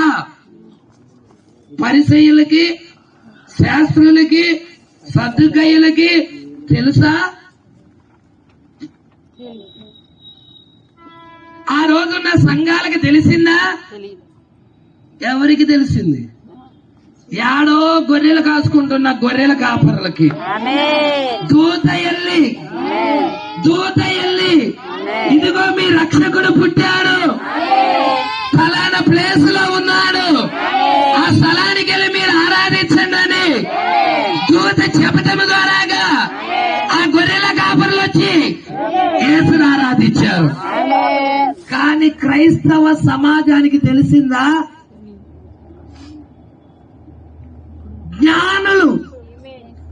జ్ఞానులు తూర్పు దిక్కున మేము ఆయన నక్షత్రాన్ని చూసి హల్లెలూయా యెరూషలేము వచ్చారు ఆరాధించడానికి. అదేదో 1 రోజు 2 రోజుల ప్రయాణం కాదు. యూఫ్రటీస్ నది, టైగ్రీస్ నది, మహానదులను దాటుకుంటా ఆ నక్షత్రం వాళ్ళకి త్రోవ చూపుతుంటే ఆ నక్షత్రం వెనకాల వీళ్ళు కూడా నడుస్తా వెళ్తున్నారు. ఆ నక్షత్రం ఆగిపోతే వీళ్ళు ఆగిపోతున్నారు. ఆ నక్షత్రం కదులుతుంటే వారి ప్రయాణం ముందుకు చేస్తా ఉన్నారు. ఆ నక్షత్రం వారిని ఆడికి తీసుకెళ్ళిందంటే యేసు దగ్గరికి తీసుకెళ్ళింది. జ్ఞానులని, తూర్పు దిక్కున ఉన్న జ్ఞానులని నక్షత్రము యేసు దగ్గరికి తీసుకెళ్లినట్లయితే ఇక్కడ కూడా కొద్దిమంది మనుషులు ఉన్నారు, ఇక్కడ కూడా కొద్దిమంది విశ్వాసులు ఉన్నారు. యేసయ్య కుడి చేతిలో 7 నక్షత్రాలు ఉన్నాయి. 7వ నక్షత్రం పంపించబడినది. 7వ నక్షత్రము ఇక్కడ ఉన్న వ్యక్తులని, వధువుని ఎక్కడికి తీసుకెళ్లాలి అంటే యేసు ఎద్దకు తీసుకెళ్లాలి. ప్రైజ్లా. మరి నీ కాలానికి పంపించబడిన నక్షత్రం ఎవరో ఎరిగావా? హల్లెలూయా. అసలు నక్షత్రాలు చెప్పవాక పాస్ కాదు అంటావా? అవి నీ కోసమే రాయబడ్డాయి. నువ్వు బ్రతకటం కొరకు, నువ్వు జీవించటం కొరకు, నీ శరీరాన్ని రూపాంతరపరచటం కొరకు, నిన్ను ఎత్తబాటుకు తీసుకెళ్లటం కొరకు అవి రాయబడ్డాయి బైబిల్లో. హల్లెలూయా. మనము పౌరుషము కలిగి, రోషము కలిగి వాక్య ప్రత్యక్షత మీద నిలబడాలి. మనం ప్రజల అందుకే ఇక్కడ అంటున్నాడు లోకాసు వార్త 21:27. అప్పుడు మనుష్య కుమారుడు, ఎవరండి మనుష్య కుమారుడు చెప్పండి? యేసుక్రీస్తేనా? మనుష్య కుమారుడు అంటే ప్రభు అయిన యేసుక్రీస్తు ప్రభావముతోను మహామహిమతోను ఎన్నో రాకడ గురించి, అది 2వ రాకడ గురించి. యేసుక్రీస్తు మేఘారుడై వచ్చుట చూతురు, మనుష్య కుమారుడు మేఘం ధరించుకొని రావటం చూస్తారు.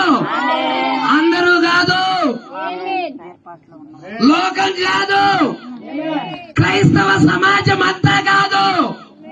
జ్ఞానులు ఎలాగ నక్షత్రాన్ని చూశారో అలాగే ఆ సూచననే మేఘం ధరించుకొని రావటం సూచననే ఎన్నుకోబడిన వ్యక్తి చూస్తాడు.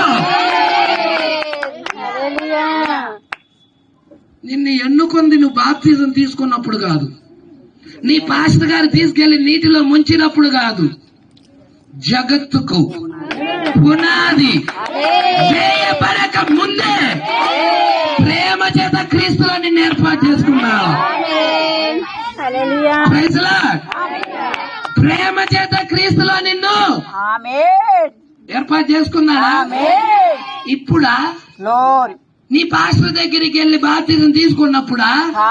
అసలు నీ రక్షణ ఇప్పుడుది కాదు, ఈ భూమికే పునాది ఇలా. Praise Lord. ఈ జగత్తుకే పునాది వేయబడలా, అప్పుడే ఎన్నుకున్నాడు నిన్ను. రెఫరెన్స్ ఏమైనా చూపించగలుగుతావు పాస్టర్ గారు అంటారా? ఎఫెసీలకు రాసిన పత్రిక ఇంటికెళ్ళి చదవండి, 1:4 ఉంటుంది. Praise Lord. ప్రకటన గ్రంథం చూడండి, జగదుత్పత్తి మొదలుకొని వధించబడిన గొర్రె పిల్ల జీవ గ్రంథమందు ఎవరి పేరైతే వ్రాయబడినదో వారే ఈ వర్తమానాన్ని స్వీకరిస్తారు. Praise Lord. ఈ విషయాలన్నీ నేను బైబిల్లో చెప్తున్నా, నా సొంత మాటలేం చెప్తున్నా. నువ్వు చదివే బైబిల్లో మాటలే అవి. Praise Lord. ఇక్కడ ఏమంటున్నాడు? లోక 21:27 చూడమ్మా. అప్పుడు మనుష్య కుమారుడు ప్రభావముతో మహామహిమతో మేఘారుడై వచ్చుట చూతురు. ఇవి ఎప్పుడైతే జరగనారంభిస్తాయో మీరు ధైర్యం తెచ్చుకొని మీ తలలు ఎత్తుకొనుడి. మీ తలలు ఎత్తుకొనుడి. ఇంకేమంటున్నాడు? రెప్పపాటులో ఎత్తబడతారంటల్లా. ఆర్భాట వర్తమానం వచ్చినప్పుడు మీరు రెప్పపాటులో ఎత్తబడరు. ఆర్భాట వర్తమానం ఏంటంటే నిన్ను విడిపించే వర్తమానం, నిన్ను వేరుపరిచే వర్తమానం, లోకము నుండి నిన్ను వేరుపరుస్తుంది, వాక్యానికి వ్యతిరేకమైన బోధల నుండి నిన్ను వేరుపరుస్తుంది, సిద్ధాంతాల నుండి వేరుపరుస్తుంది, మానవ కల్పిత ఆచారాల నుండి నిన్ను వేరుపరుస్తుంది, వాక్యం వైపుకు తిప్పుతుంది. ఆర్భాట వర్తమానం నిన్ను ఎక్కడికి తీసుకెళ్తుంది? వాక్యము వైపుకి. Praise lord. మీ తలలెత్తుకోండి, మీ విడుదల సమీపముగా ఉన్నదని తెలుసుకోండి. Praise Lord. All right. ఆర్భాట వర్తమానం జరుగుతున్నది. హల్లెలూయా. యేసు మేఘం ధరించుకొని 1963వ సంవత్సరంలోనే ఆర్భాటము వర్తమానము తీసుకొచ్చాడు. ఎన్నో సంవత్సరం? 1963. ఇదెన్ని? 2024. మరి మేఘము ధరించుకొని ఆర్భాట వర్తమానం తీసుకొచ్చిన సంగతి ఎంతమందికి తెలుసు? యేసు మేఘం ధరించుకొని వచ్చాడన్న సంగతి, యేసు ఆర్భాట వర్తమానంతో 7 ముద్రల ప్రత్యక్షతతో దిగొచ్చాడన్న సంగతి ఎంతమందికి తెలుసు? Praise Lord. ఆ 7 ముద్రల ప్రత్యక్షత ద్వారాగా తను తాను సిద్ధపరుచుకుంటుంది. మీకు ఆ లేఖనం చూపిస్తా. ప్రకటన గ్రంథం 19వ అధ్యాయము 6వ వచనం. అప్పుడు గొప్ప జనసమూహపు శబ్దము, విస్తారమైన జలముల. ఎవరా విస్తారమైన జలములు? వధువే. గొప్ప జనసమూహపు శబ్దం ఎవరు? వధువే. బలమైన ఉరుముల శబ్దమును పోలిన ఒక స్వరము, సర్వాధికారియు ప్రభువునగు మన దేవుడు ఏలుచున్నాడు, ఆయన స్తుతించుడి.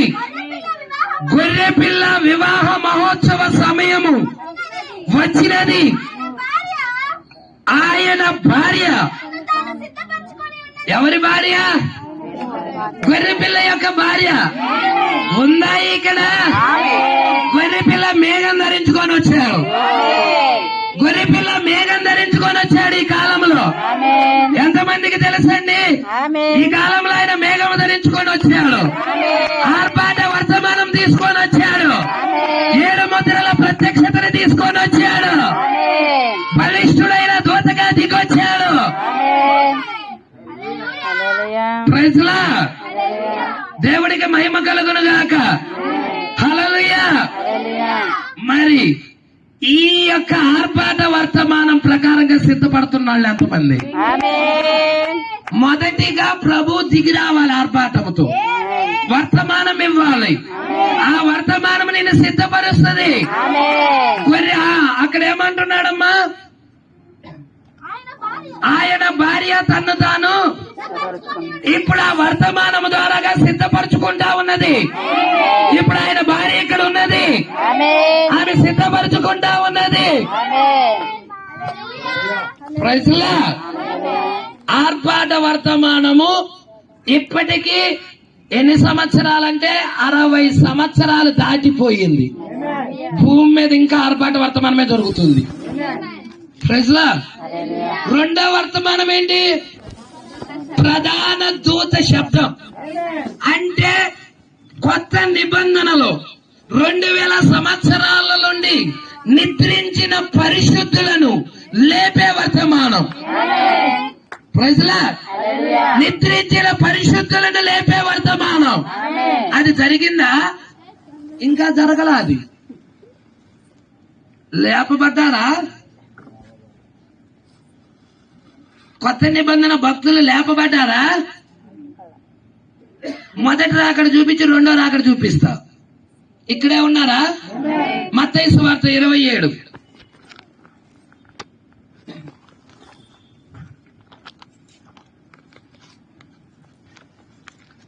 అటు ఇటు ఎవరు తిరగద్దు. కొద్ది నిమిషాలు, కొంచెం సమయం ఓర్పు పడదాం.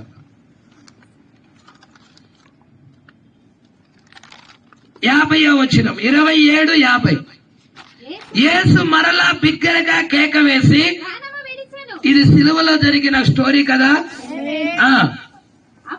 అప్పుడు దేవాలయపు తెర పైనుండి క్రింద వరకు రెండుగా చినిగెను. భూమి వణికెను, బండలు బ్రద్దలాయను, సమాధులు తెరవబడెను. నిద్రించిన అనేక మంది పరిశుద్ధుల శరీరాలు, వీళ్ళందరూ పాత నిబంధన శరీరాలు, పాత నిబంధన భక్తులు. ప్రధాన దూత శబ్దములో యేసు మొదటి రాకడలో పాత నిబంధన భక్తుల్ని లేపాడు. ఇప్పుడు రెండవ రాకడ ఇది. రెండవ రాకడలో కొత్త నిబంధనలో ఉన్న పరిశుద్ధులని యేసు ప్రధాన దూత శబ్దములో నిద్రించిన పరిశుద్ధులని లేపాలాయన. మొదటిగా బయలు వెళ్లిన వర్తమానం ఆర్భాటం. అదే కడవరి వర్షం. సంతోషంగా లేరు. ఏవేలు రాశాడు దాన్ని. కడవరి వర్షం గురించి రాశాడు ఏవేలు. Praise lord. ఏవేలు రాశాడు ఈ కాలప వర్తమానము గురించి, వాక్యము గురించి, వర్షము గురించి, పరిశుద్ధాత్మ గురించి. Praise Lord. ఇక్కడ మనం చూస్తున్నాం, ఎప్పుడైతే యేసు బిగ్గరగా కేకేశాడో పాత నిబంధన పరిశుద్ధులు లేపబడ్డారు. సమాధులు తెరవబడి పరిశుద్ధుల శరీరాలు లేచాయి. ఇప్పుడు లేవంగల్ల దేవుని బోర్ జరిగిందా? మొదటి రాకడ గురించి మాట్లాడుతున్నా. లేవంగల్లే దేవుడి బోర్ జరిగిందా? జరిగిందా? దేవుని బోర ఎప్పుడు జరిగినది? ఎప్పుడు జరిగినది? ఎన్ని రోజులకు జరిగినది?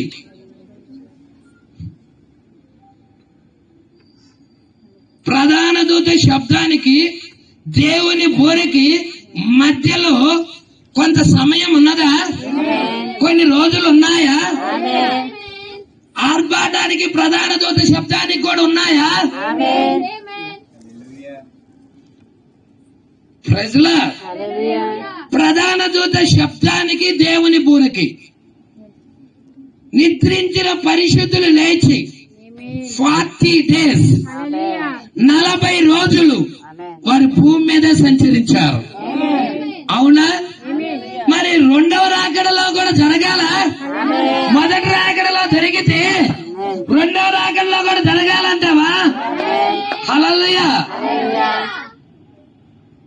మరి మన పాస్టర్స్ అందరూ రెప్పపాట్లో వెళ్ళిపోతాం దాని మీద నువ్వు కాన్సన్ట్రేషన్ చేసావు ఇప్పుడు దాకా. ప్రజలా రెప్పపాటులో వెళ్తామన్నది వాస్తవమే, కానీ ఎవరికి?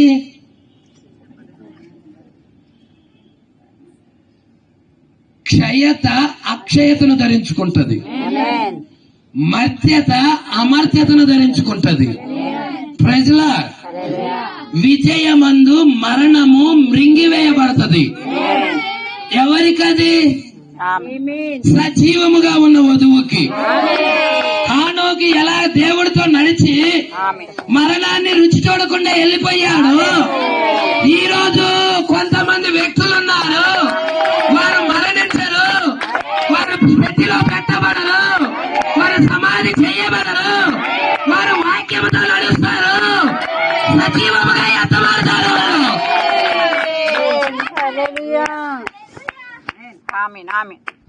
నీడలో హానోకున్నాడు.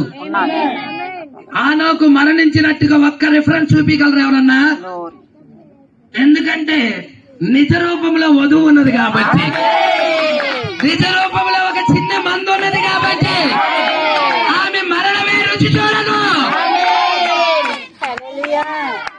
మరణం దాటుకొని వెళ్ళిపోతుంది.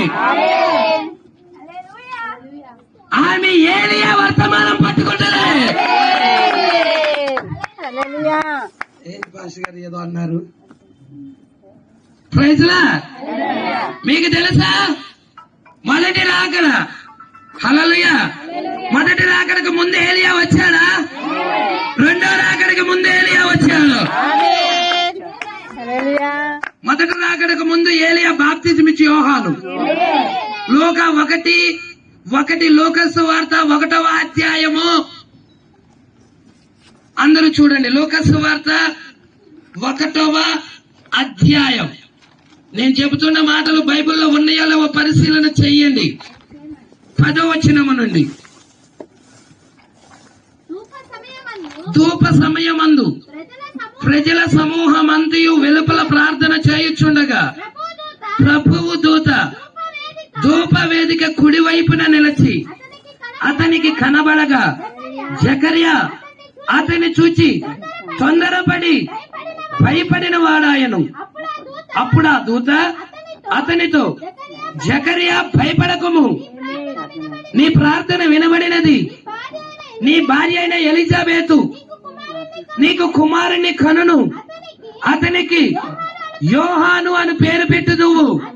అతడు ప్రభువు దృష్టికి గొప్పవాడై ద్రాక్షారసమైనను మద్యమైనను త్రాగక తన తల్లి గర్భమున పుట్టినది మొదలుకొని పరిశుద్ధాత్మతో నిండుకొనిన వాడై ఇశ్రాయేలులో అనేకులను ప్రభువైన వాని దేవుని వైపుకు త్రిప్పును. మరియు అతడు తండ్రుల హృదయమును పిల్లల తట్టుకు అవిధేయుల నీతిమంతుల జ్ఞానం అనుసరించుటకు త్రిప్పి ప్రభువు కొరకు ఆయుత్తపడి ఉన్న ప్రజలను. ఉన్నారా ఇక్కడ ప్రభు కొరకు ఆయుత్తపడి ఉన్న ప్రజలు ఉన్నారా? మొదటి రాకడలో ప్రభు కొరకు ఆయుత్తపడిన ప్రజలుంటే రెండవ రాకడలో కూడా ప్రభు కొరకు ఆయుత్తపడిన ప్రజలు ఉన్నారు. మొదటి రాకడలో ప్రభు ఆ యొక్క ప్రజల దగ్గరికి ఏలియా పంపించబడితే రెండవ రాకడలో కూడా ఏలియా పంపించబడ్డాడు. చదువుదామా? ప్రభు కొరకు ఆయుత్తపడి ఉన్న ప్రజలను సిద్ధపరచుటకై ఏలియా యొక్క ఆత్మయు శక్తియు గలవాడై ప్రజలా ఎవరికి ముందుగా? యేసుకి ముందుగా పంపించబడిన దూత ఏలియా ఆత్మ కలిగిన దూత ఎవరయ్యా అంటే బాప్తిజం ఇచ్చి యోహాను. పాత నిబంధనలో ఒక స్త్రీ ఉంది.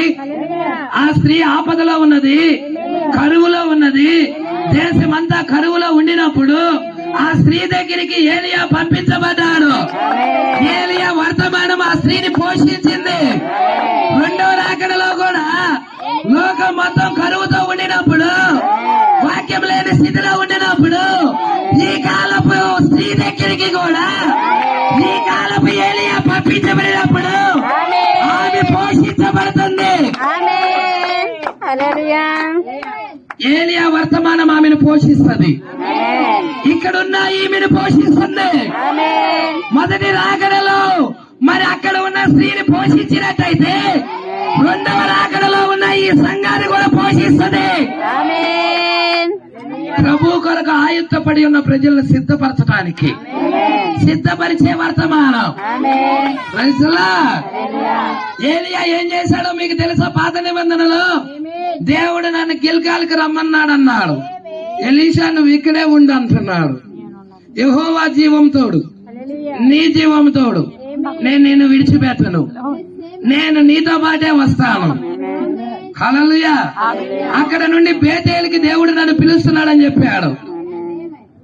ఎలీషా నువ్వు ఇక్కడే ఉండు అంటున్నాడు. యెహోవా జీవం తోడు, నీ జీవం తోడు, నేను నిన్ను విడిచిపెట్టను, నీతోనే వస్తానంటున్నాడు. తర్వాత దేవుడు నన్ను యోర్దానుకు పిలుస్తున్నాడు అన్నాడు. ఎరుకోకు పిలుస్తున్నానన్నాడు. ఎరుకోకు పిలుస్తున్నానన్నప్పుడు ఎలీషా నువ్వు ఇక్కడే ఆగంటున్నాడు. నేను ఆగనంటున్నాడు. యెహోవా జీవము తోడు, నీ జీవము తోడు, నేను నిన్ను వదిలిపెట్టను, ఈ వర్తమానాన్ని వదిలిపెట్టను. ఇక్కడ కూడా ఒక ఎలీషా ఉన్నాడు.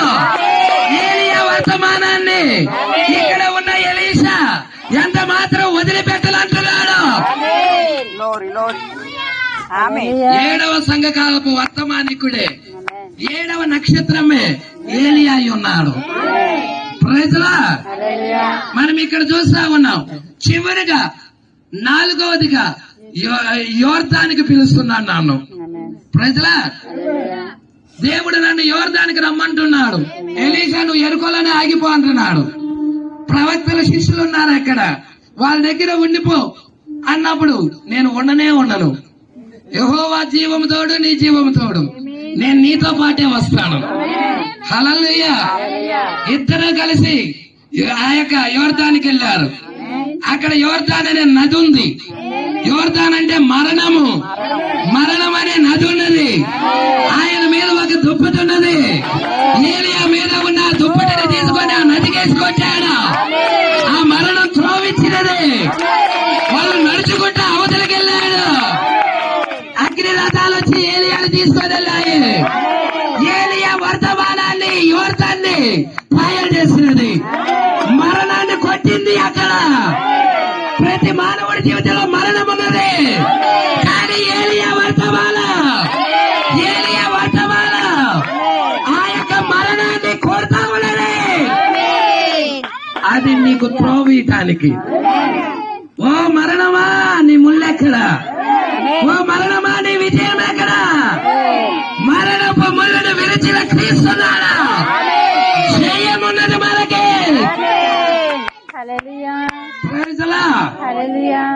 ఇక నమ్మకంగా ఉండేదలికే ఇద్దరు అవతల గట్టుకెళ్ళారు. ఏలియా అంటున్నాడు, నువ్వు నన్ను వెంబడించుకుంటా వచ్చావు, నీకేం కావాలో కోరుకు అన్నాడు. నీ మీద ఉన్న ఆత్మ 2 పాళ్ళు నాకు కావాలి.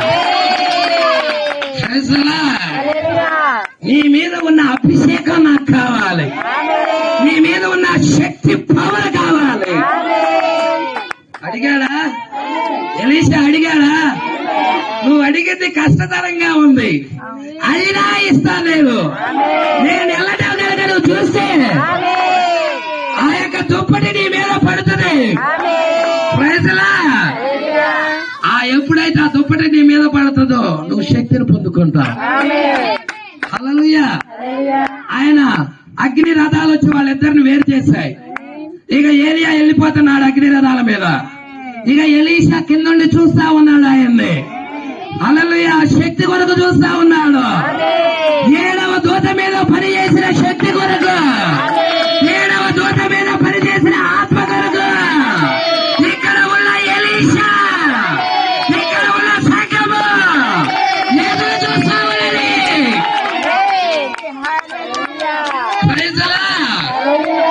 ఎప్పుడైతే ఎదురు చూస్తా ఉన్నదో ఆ దుప్పటి వచ్చి ఆయన మీద పడింది. హల్లెలూయా. మరలా తిరిగి రిపీట్ వెనక్కి వెళ్తున్నాడు. యోర్దాను కలిసిపోయింది. అక్కడ ఏలియా దేవుడు ఎక్కడున్నాడని అదే దుప్పటిని తీసుకొని అదే వర్తమానాన్ని తీసుకొని ఇక నదికేసుకొచ్చాడు. ముందు ఏలియాకు వచ్చాడు, తర్వాత ఎలీషాకు వచ్చాడు. ఏం జరిగిందో తెలుసా? మరలా నది పాయలైపోయింది. నడుచుకుంటే అవతల గట్టికెళ్ళాడు.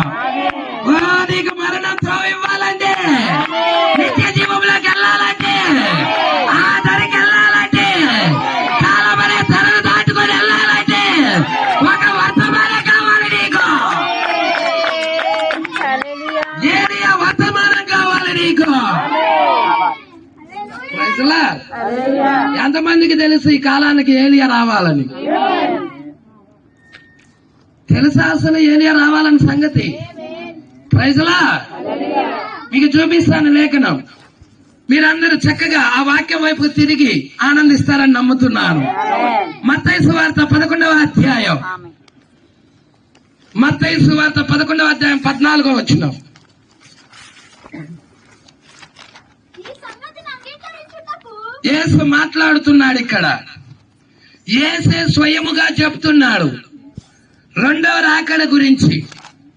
ఈ సంగతి అంగీకరించుటకు మీకు మీకు మీకు మీకు మనసు ఉంటే, వచ్చిన ఏలియా గురించి మాట్లాడుతున్నాడా? రాబోయే ఏలియా గురించి మాట్లాడుతున్నాడా?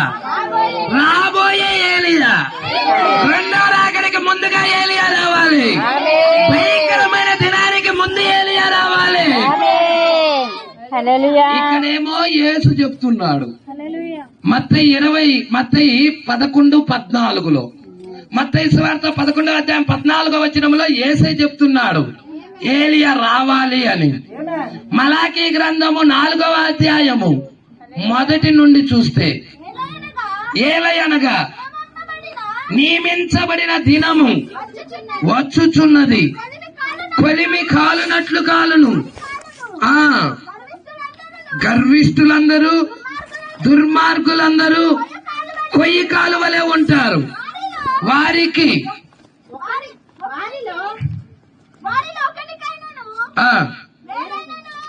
వేరైనను చిగురైనను లేకుండా రాబోవు దినము అందరిని కాల్చివేయునని సైన్యములకు అధిపతియగు యెహోవా. ప్రజలా, ఎప్పుడు? ఏ దినము? ఏలయనగా నియమించబడిన దినం వస్తుంది. యేసు ఏం చెప్పాడు? ఇవి లోతు దినాలు అన్నాడా? లోతు దినాలు ఎలాగుంటాయో మనుష్య కుమారుడు రాకడ దినాలు అలాగుంటాయి అన్నాడా? లోతు దినాల్లో సొదొమ గొమొర్రా పట్టణాలు కాల్చబడ్డాయా? మరి ఈ రోజు యేసుక్రీస్తు రెండవ రాకడ సమయంలో రాకడ జరిగితే, ఎత్తబాటు అయిపోతే ఇక భూమి మీద శ్రమలు, ప్రజలా, అగ్ని ద్వారా ప్రపంచం కాలబోతుంది. సొదొమ గొమొర్రా పట్టణాలు ఎలాగా కాల్చబడ్డాయో అలా కాలబోతుంది. దానికి ముందుగా ఏలియా రావాలి. ఎక్కడున్నది భాష గారు? మలాకీ గ్రంథం 4వ అధ్యాయం 5-6 వచనాలు. అందరూ తీయండి, అందరూ చూడండి లేఖనం. బైబిల్లో ఉన్న లేఖనమే ఇది. పాష గారు, నేను ఇప్పటి వరకు వినలేదు. పాష గారు, వినని సంగతులే గ్రహించాలి. ప్రజలా, యెహోవా నియమించిన భయంకరమైన ఆ మహాదినము రాక మునుపు నేను ప్రవక్తయగు ఏలియాను. ప్రజలా, భయంకరమైన దినానికి రాకముందు ఏలియా రావాలా? అగ్ని ద్వారా కాల్చబడే ముందు ఏలియా రావాలా? మొదటి రాకడికి ముందు ఏలియా వచ్చాడు, రెండవ రాకడికి ముందు కూడా ఏలియా వచ్చాడు. ప్రజలా, మరి ఏలియా వచ్చి ఆయన చేసిన పరిచర్య ఏంటి పాస్టర్ గారు? మత్తయి సువార్త 17వ అధ్యాయము 10వ వచనం. అప్పుడు ఆయన శిష్యులు ఇలాగైతే ఏలియా ముందుగా రావాలనని శాస్త్రులు ఎందుకు చెప్పుచున్నారని ఆయన అడిగిరి. అందుకైన ఏలియా వచ్చి సమస్తమును చక్కబెట్టును అను మాట నిజమే. హల్లెలూయా. రెండో రాకడలో ఏలియా వచ్చి ఏం చెయ్యాలి? చక్కపరచాలి. చక్కపరిచే పరిచర్య. ఏ పరిచర్య అండి అతనది? చక్కబెట్టే పరిచర్య. ప్రజలా, ఇప్పుడు మనం యోవేలు గ్రంథము వైపు తిరుగుతాం. నేను కొద్ది నిమిషాల్లో ముగిస్తా. ఆసక్తిగా ఉన్నారా? ఎప్పుడు ముగిస్తా పాస్ గారు అంటారా? హల్లెలూయా. ఎవరికన్నా బోరు కొడితే ప్రభు కృపను వేడుకోండి. ఎందుకంటే ఇక్కడ నీకు బోరు కొట్టిందంటే ఈ వాక్యం కాడ రేపొద్దున అగ్నిగుండంలో మసల కాలే టైం దగ్గరలో ఉంది. ఎవడు తప్పించలేడు దాన్ని. వాక్యాన్ని ప్రేమించండి. లోన ఏదైనా వాక్యానికి వ్యతిరేకమైనది ఉంటే తీసి పడేయండి. వాక్యాన్ని హత్తుకోండి. యేసుతో అన్యోన్య సహవాసం కలిగి ఉండండి. ఎత్తబాటు కొరకు సిద్ధపడండి. ప్రజలా, ఇక్కడ మనం యోవేలు గ్రంథం వైపు తిరుగుతున్నాం. ఇప్పుడు మూలవాక్యం దగ్గరికి వస్తున్నాను. 21 దేశమా భయపడక సంతోషించి గంతులు వేయము. అమ్మ చదువు, ఎవరు ఆపమన్న చదువు. యెహోవా గొప్ప కార్యాలు చేసెను. హల్లెలూయా. ఏమంటున్నాడండి? యెహోవా గొప్ప కార్యాలు చేశాను. దేవుడికి మహిమ కలుగును గాక. ఎలాంటి గొప్ప కార్యాలో తెలుసా? పెంతుకోస్తు దినాన తొలకరి వర్షం టైంలో మేడగదిలో 120 మంది వెళ్ళి ప్రార్థిస్తుంటే పరిశుద్ధాత్మ వారి మీదకి దిగొచ్చి వారు బోధించినప్పుడు 3000 మంది బాప్తిజం తీసుకున్నారు. ఎన్ని వేల మంది? 3000 మంది. మొదటి సంఘ కాలంలో ప్రజల మొట్టమొదటిగా ప్రారంభించిన సంఘము, అక్కడే ప్రారంభమైన సంఘము బాప్తిజాలు ఇస్తే 3000 మంది. ప్రజల అదే ప్రారంభమైన సంఘం. అపోస్తుల కార్యం 2:37 వచనం చదివితే అక్కడ ఉంటది. మీరు ఇంటికి వెళ్ళినాక చదవండి. హల్లెలూయా. ఎంతమంది తీసుకున్నారు? 3000 మంది యేసుక్రీస్తు నామములో బాప్తిజం తీసుకున్నారు.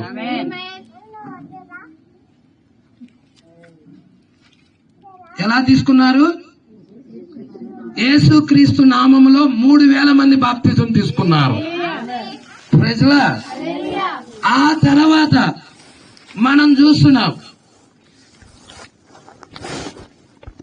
ఆ బోధ క్రమేణా మొదటి సంఘకాలం తర్వాత రెండవ సంఘకాలం తర్వాత మూడవ సంఘకాలం దగ్గరికి వచ్చేదలికే, ఆ పెర్గిమా అనే సంఘకాలం దగ్గరికి వచ్చేదలికే ఆ బోధ చచ్చిపోయింది. అపోస్తుల బోధ ఏమైందండి? అపోస్తుల బోధ చనిపోయింది. ప్రజల ఇక అపోస్తుల బోధ చనిపోయింది కాబట్టి ఇక వాళ్ళు బాప్తిజాలు కూడా మార్చేశారు. ఎలా సంఘం ఇవ్వటం ప్రారంభించిందంటే, మొట్టమొదటిగా రోమన్ క్యాథలిక్ సంఘం నైసియా పితరులు 325 నైసియా కౌన్సిల్ దగ్గర నైసియా పితరులు ఎలాగ ఇస్తున్నారయ్యా బాప్తిజం అంటే పిత, పుత్ర, పవిత్రాత్మ. ఇలాగ బాప్తిజం ఇవ్వటం ప్రారంభించారు. అది రోమన్ క్యాథలిక్ యొక్క బాప్తిజం అలా ఇచ్చుకుంటా వచ్చింది. తర్వాత అదే విధానములో ఇక ఎవరైతే యేసుక్రీస్తు నామంలో బాప్తిజం ఇచ్చినా, యేసుక్రీస్తు నామం గురించి బోధించినా ఇక వీళ్ళు చంపటం ప్రారంభించారు. 68 మిలియన్ల మందిని ప్రొటెస్టెంట్లని చంపేసింది రోమన్ క్యాథలిక్ సంఘం. వాళ్ళ సిద్ధాంతాలకి, వాళ్ళ ఆచారాలకి లోబడలేదని వారి మీద మరి పగ తీర్చుకొని చంపేసేసింది. ప్రజల తర్వాత మార్టిన్ లూథర్ లెగవటం ప్రారంభించాం. మార్టిన్ లూథర్ వచ్చాడు కానీ మార్టిన్ లూథర్ అదే బాప్తిజం తీసుకొచ్చాడు. రోమన్ క్యాథలిక్ ని వ్యతిరేకించి వచ్చాడు. తర్వాత జాన్ వెస్లీ ఇచ్చాడు. ఆయన కూడా రోమన్ క్యాథలిక్ ని వ్యతిరేకించే వచ్చాడు. అతను కూడా తండ్రి, కుమార, పరిశుద్ధాత్మ, వాళ్ళేమో పిత, పుత్ర, పవిత్రాత్మ. అంటే ఈ ప్రొటెస్టెంట్ సంఘాలు మత్తయి 28 ప్రకారంగా తండ్రి యొక్కయు, కుమారుని యొక్కయు, పరిశుద్ధాత్మ యొక్కయు నామంలోకి నీకు బాప్తిజం ఇస్తున్నామని ఇచ్చారు. ఇంతకి నామం ఉందా అక్కడ? నేను మిమ్మల్ని ఒక ప్రశ్న అడుగుతున్నా, నామం ఉందా? ఏ నామంలో తీసుకున్నట్టు నువ్వు? నామం అంటే పేరు. పేరుందా అక్కడ? మత్తయి 28:19 తీయండి ఒకసారి.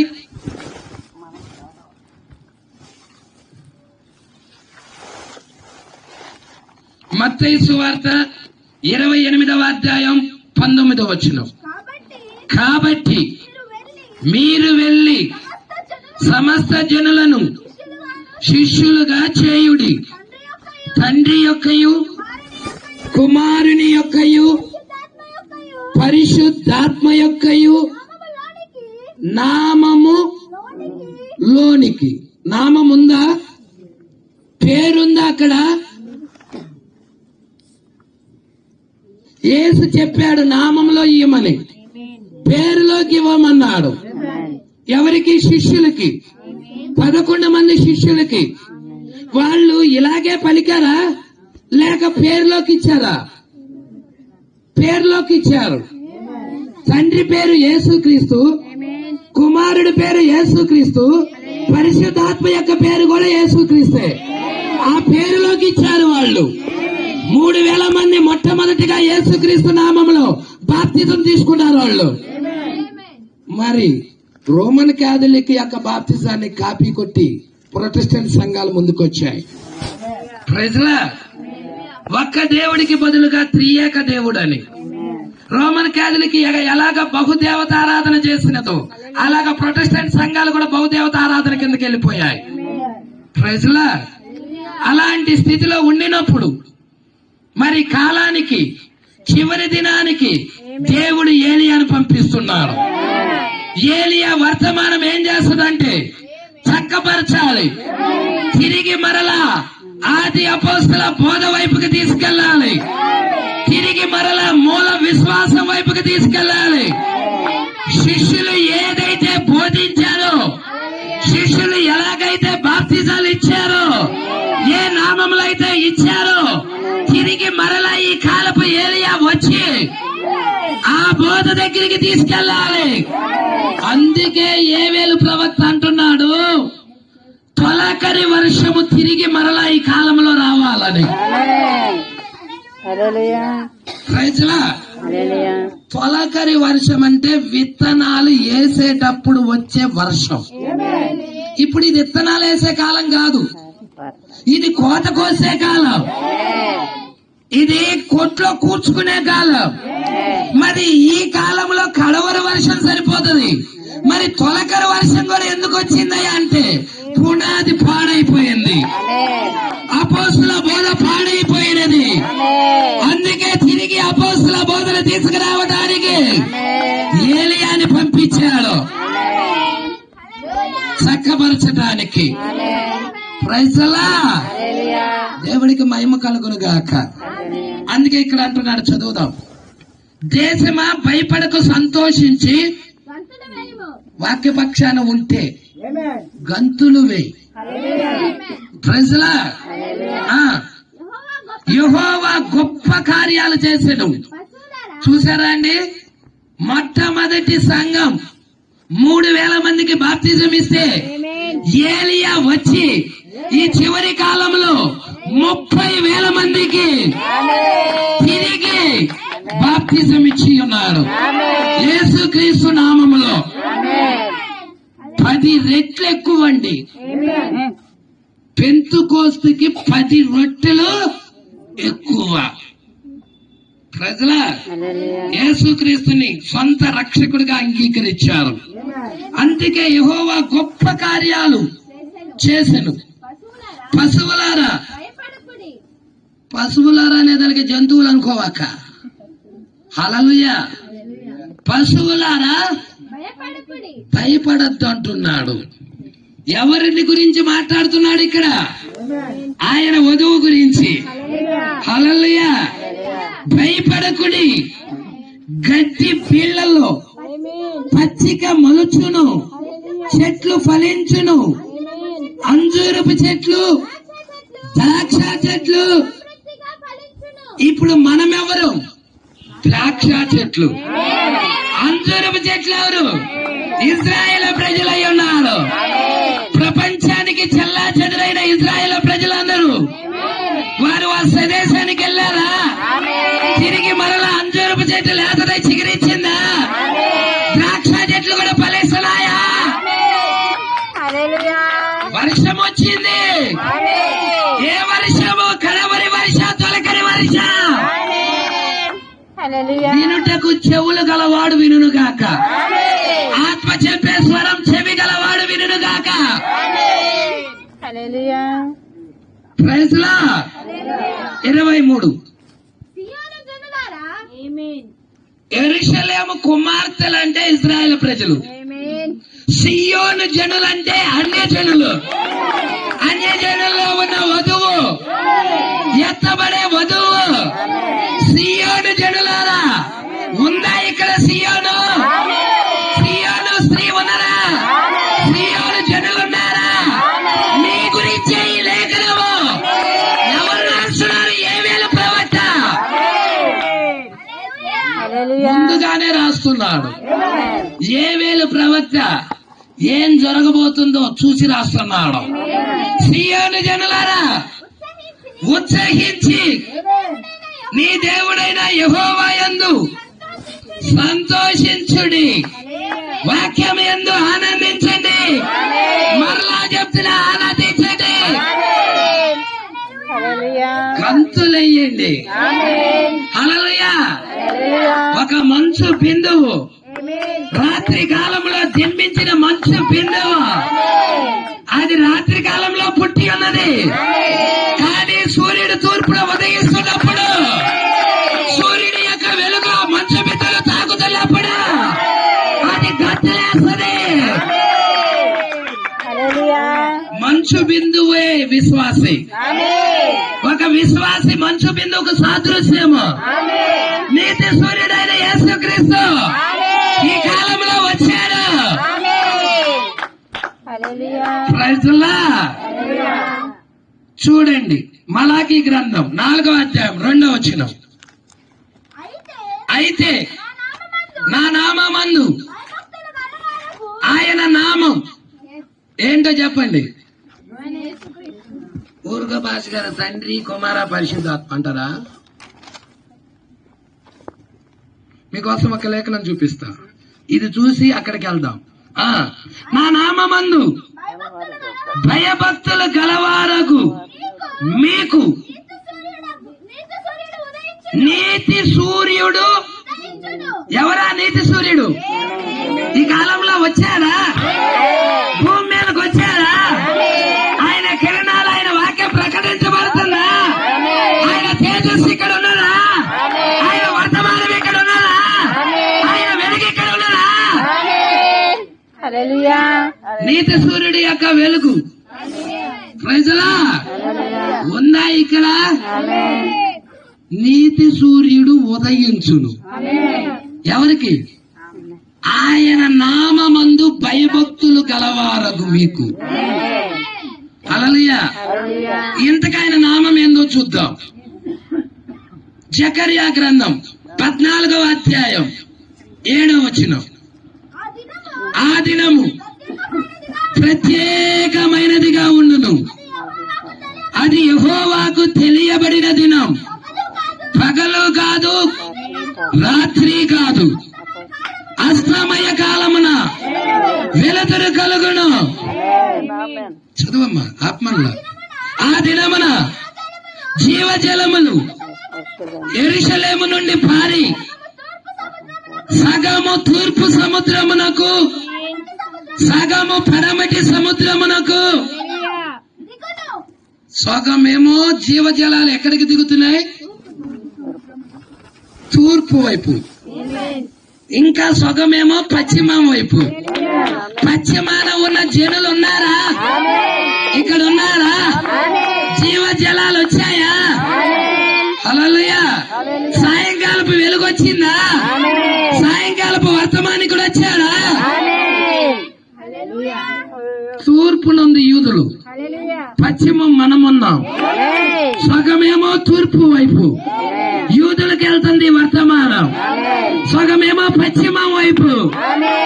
ఈమెని ఎత్తబాటులోకి తీసుకెళ్తా ఉన్నది, ఈమెకి శరీర మార్పు కలగజేస్తా ఉన్నది. ఏంటది? జీవజలాలు. సమరయ స్త్రీ దగ్గరికి వచ్చి చెప్పాడా, నువ్విచ్చి నీరు తాగితే తప్పించుకుంటారేమో, నేనిచ్చి నీరు తాగితే ఎందుకు? అది జీవజలమై ఉన్నది, అది జీవజలమై ఉన్నది. ఈ రాత్రి కాలంలో ఈ జీవజలం ఎంతమందికి కావాలి? యేసు ఇచ్చే జీవజలం ఎంతమందికి కావాలి? ఎంతమంది ఇష్టపడుతున్నారు? కొంతమంది పేదాలు కూడా ఇప్పకుండా బిర్రుగా కూర్చున్నారు. కూర్చో, నాకే. హల్లెలూయా. స్తుతిస్తే సొమ్ము పోదు, దేవుడికి మహిమ వస్తుంది. ఆనందిస్తావు, ఎత్తబాటుకి వెళ్తావు. నీ కుటుంబంలోకి యేసు వస్తాడు, నీలోకి యేసు వస్తాడు. వాక్యం నీలోకి రావటమే యేసు నీలోకి రావటం. వాక్యము ఏరు, యేసు వేరు కాదు. వాక్యమే యేసు. ప్రజలా, అపవాది చెబుతుంది వాడి మనసులో, పెదాలు ఎప్పొద్దు, గట్టిగా పట్టుకో. ఎంత గట్టిగా పట్టుకుంటావు? ప్రజలా, అపవాదాన్ని నా దగ్గర ఉండటానికి వీల్లేదు. నేను ఆ దేవుణ్ణి మహిమపరచడానికి ఉన్నాను, ఆ వాక్యాన్ని పక్షము వహించడానికి ఉన్నాను, క్రీస్తు పక్షాన్ని నిలబడటానికి ఉన్నాను. నా శత్రువు అపవాదై ఉన్నాడు, నా శత్రువు వాక్యం కాదు, యేసు కాదు. నేను యేసు పక్షాన్ని నిలబడాలి. ప్రజలా, దేవుడికి మహిమ కలుగును గాక. అందుకే ఆ దినాన జీవజలాలు యెరూషలేము నుండి పారి సగము తూర్పు సముద్రమునకు సగము పరమటి సముద్రమునకు దిగును. వేసవి కాలమందు, చలికాలమందు అలాగే జరుగును. యెహోవా సర్వలోకానికి రాజై ఉన్నాడు. ఆ దినమున యెహోవా ఒక్కడే అని, ఆయనకు పేరు కూడా ఒక్కటే అని తెలియపరచబడుతుంది. పేరు ఒక్కటే. ఆ పేరుని ఎరిగిన జనులు ఇక్కడ ఉన్నారు. ఆయన నామం ఒక్కటే, యెహోవా ఒక్కడే అని. త్రియేక దేవుడు లేడు, అది అబద్ధమైన బోధ. బైబిల్లో పదమే లేదు. ప్రజలను నమ్మించారు, క్రైస్తవులని భ్రమ పెట్టారు. ఎక్కడుందో చూపించి నాకు ఆ పదం, త్రియేక దేవుడని. యెహోవా ఒక్కడేనని, ఆయనకి పేరు ఒక్కటేనని ఆ దినాన బయలుపరచబడుతుంది. ఆ దినమే ఈ దినము.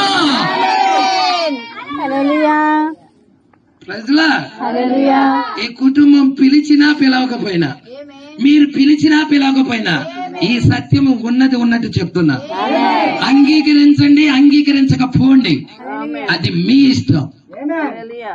అంగీకరిస్తే నిత్య జీవం వైపుకు తిరుగుతావు, త్రోసేస్తే ఈ వాక్యమే రేపొద్దున నీ మీద తీర్పుగా నిలబడుతుంది. ప్రజలా, దేవుడికి మహిమ కలుగును గాక.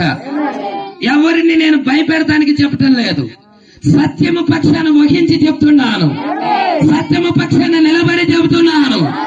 వాక్యం ఏం చెబుతుందో అదే చెబుతున్నాను. యెహోవా ఒక్కడే, యెహోవా ముగ్గురు లేరు. ప్రైజ్లా. దేవుడు ఒక్కడే, దేవుడు ముగ్గురు లేరు. హిందువుల్లాగా బ్రహ్మ విష్ణు మహేశుడు అట్లా లేరు. ప్రైజ్లా. ఆయన ఒకే ఒక్క దేవుడు. అన్ని కాలాల్లో ఉన్నాడు.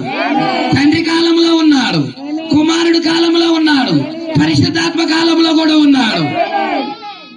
ఆయన నామం ఒక్కటే. అన్ని నామముల కంటే పైనున్న నామం యేసుక్రీస్తు నామం. ప్రైజ్లా. అందుకే ఇక్కడ ఏమంటున్నాడు, సియోను జనులారా ఉత్సహించి మీ దేవుడైన యెహోవా యందు సంతోషించుడి. వాక్యాన్ని బట్టి ఆనందించు, వర్తమానాన్ని బట్టి సంతోషించు. పౌలు గారు అంటున్నాడు, ఆనందించండి. మరలా చెప్తున్నాను, ఆనందించండి. ఇక్కడ సియోను జనులు ఆనందిస్తారు, సంతోషిస్తారు. ఆ, తన నీతిని బట్టి, ఆయన నీతిని బట్టి, నువ్వు చేసిన మంచి కార్యాల బట్టి కాదు ఈ వర్తమానం నీ దగ్గరికి వచ్చింది. నువ్వు చేసిన దాన ధర్మాలను బట్టి కాదు ఈ వర్తమానం నీ దగ్గరికి వచ్చింది. ఆయన నీతి ఈ వర్తమానం నీ దగ్గరికి తీసుకొచ్చింది. ఆయన పరిశుద్ధత ఈ వర్తమానం నీ దగ్గరికి తీసుకొని వచ్చినది. నువ్వు రక్షించబడాలని, నీ శరీర మార్పు పొందుకోవాలని, పాపములో నుండి బయటికి రావాలని, చీకటి నుండి ఆశ్చర్యకరమైన వెలుగు వైపుకి తిరగాలని వర్తమానమును ఎత్తుకొచ్చినది. ఆయన నీతిని బట్టి తొలకరి వర్షాన్ని పంపిస్తున్నాడు. ఏంటి తొలకరి వర్షం? ఆది అపోస్తుల బోధ. కడవరి వర్షం ఏంటి? 7 ముద్రల ప్రత్యక్షత. నువ్వు ఏం చేయాలంటే పునాది మీద నిలబడాలి. ప్రకటన గ్రంథంలో 12వ అధ్యాయంలో ఒక స్త్రీ ఉన్నది. ఆ స్త్రీ ఎవరో కాదు, ఇక్కడ ఉన్న ఈ స్త్రీ ఆయన భార్య. ఆమె సూర్యుని ధరించుకున్నది. సూర్యుడు అంటే ఎవరో కాదు, యేసుక్రీస్తు అయి ఉన్నారు.